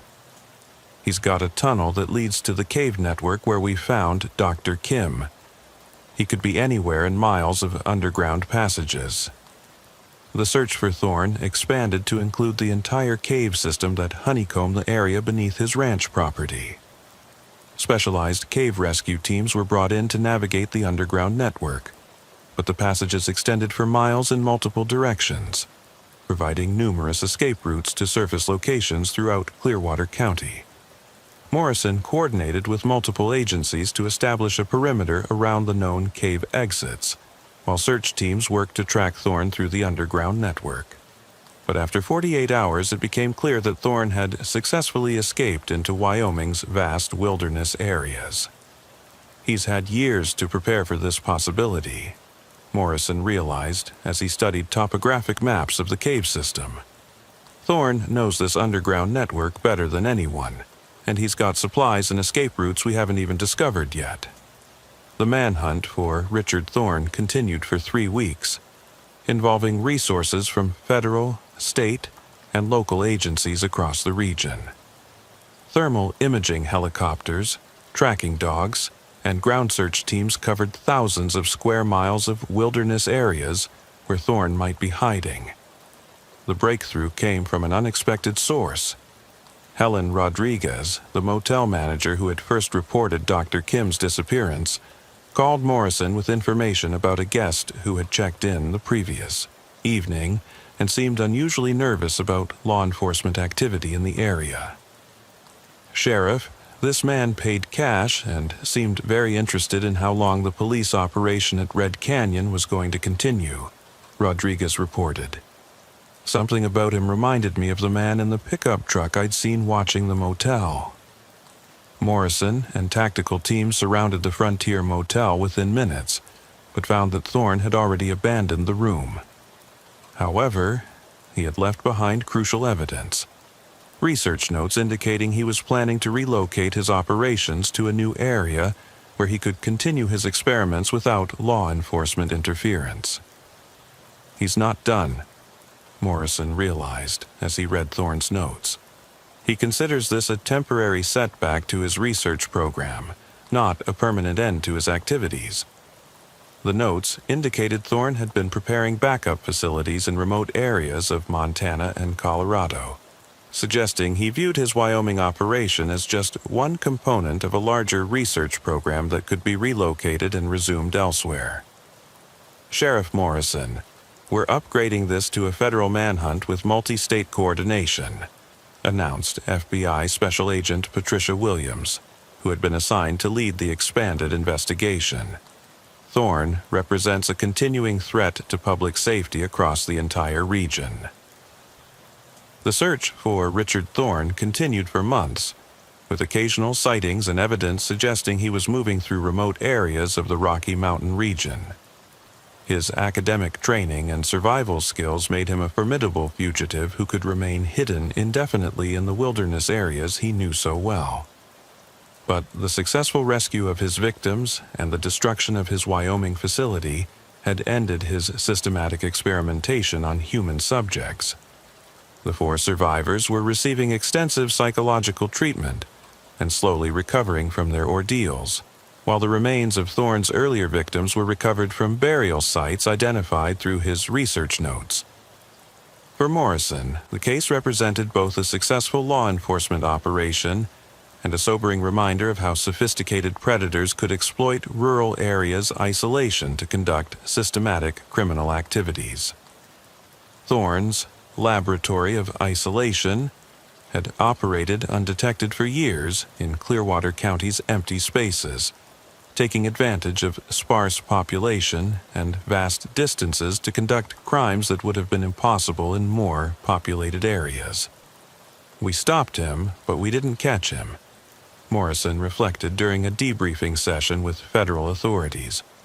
"Somewhere out there, Richard Thorne is probably setting up new research facilities and looking for new victims to study." The case established new protocols for investigating missing persons in rural areas, with enhanced coordination between agencies and improved methods for detecting sophisticated criminal operations that exploited geographic isolation. Morrison's department received additional training and resources for handling complex cases involving educated criminals who used rural areas as hunting grounds. Dr. Sarah Kim made a full recovery and returned to her geological research, though she never worked alone in remote areas again. Marcus Torres, Jennifer Walsh, and David Chen required extensive therapy, but eventually rebuilt their lives, becoming advocates for missing person awareness and improved law enforcement coordination in rural areas. The underground facility at Thorne's Ranch was demolished and sealed, but the case files remained open pending Thorne's capture. Somewhere in the vast wilderness of the American West, a predator who considered himself a scientist continued to evade justice, but he would never again find the perfect laboratory for human experimentation that he had created in Clearwater County's empty spaces. For Sheriff Jake Morrison, the investigation had proven that even the most sophisticated criminals could be defeated through careful police work and interagency cooperation.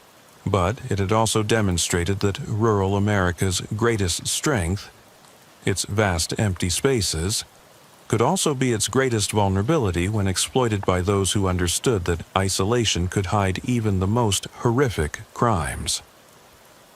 The search for Richard Thorne continued, but the laboratory of isolation had been permanently closed, and the empty spaces of Clearwater County were once again safe for those who worked alone in the beautiful, dangerous landscape of rural Wyoming.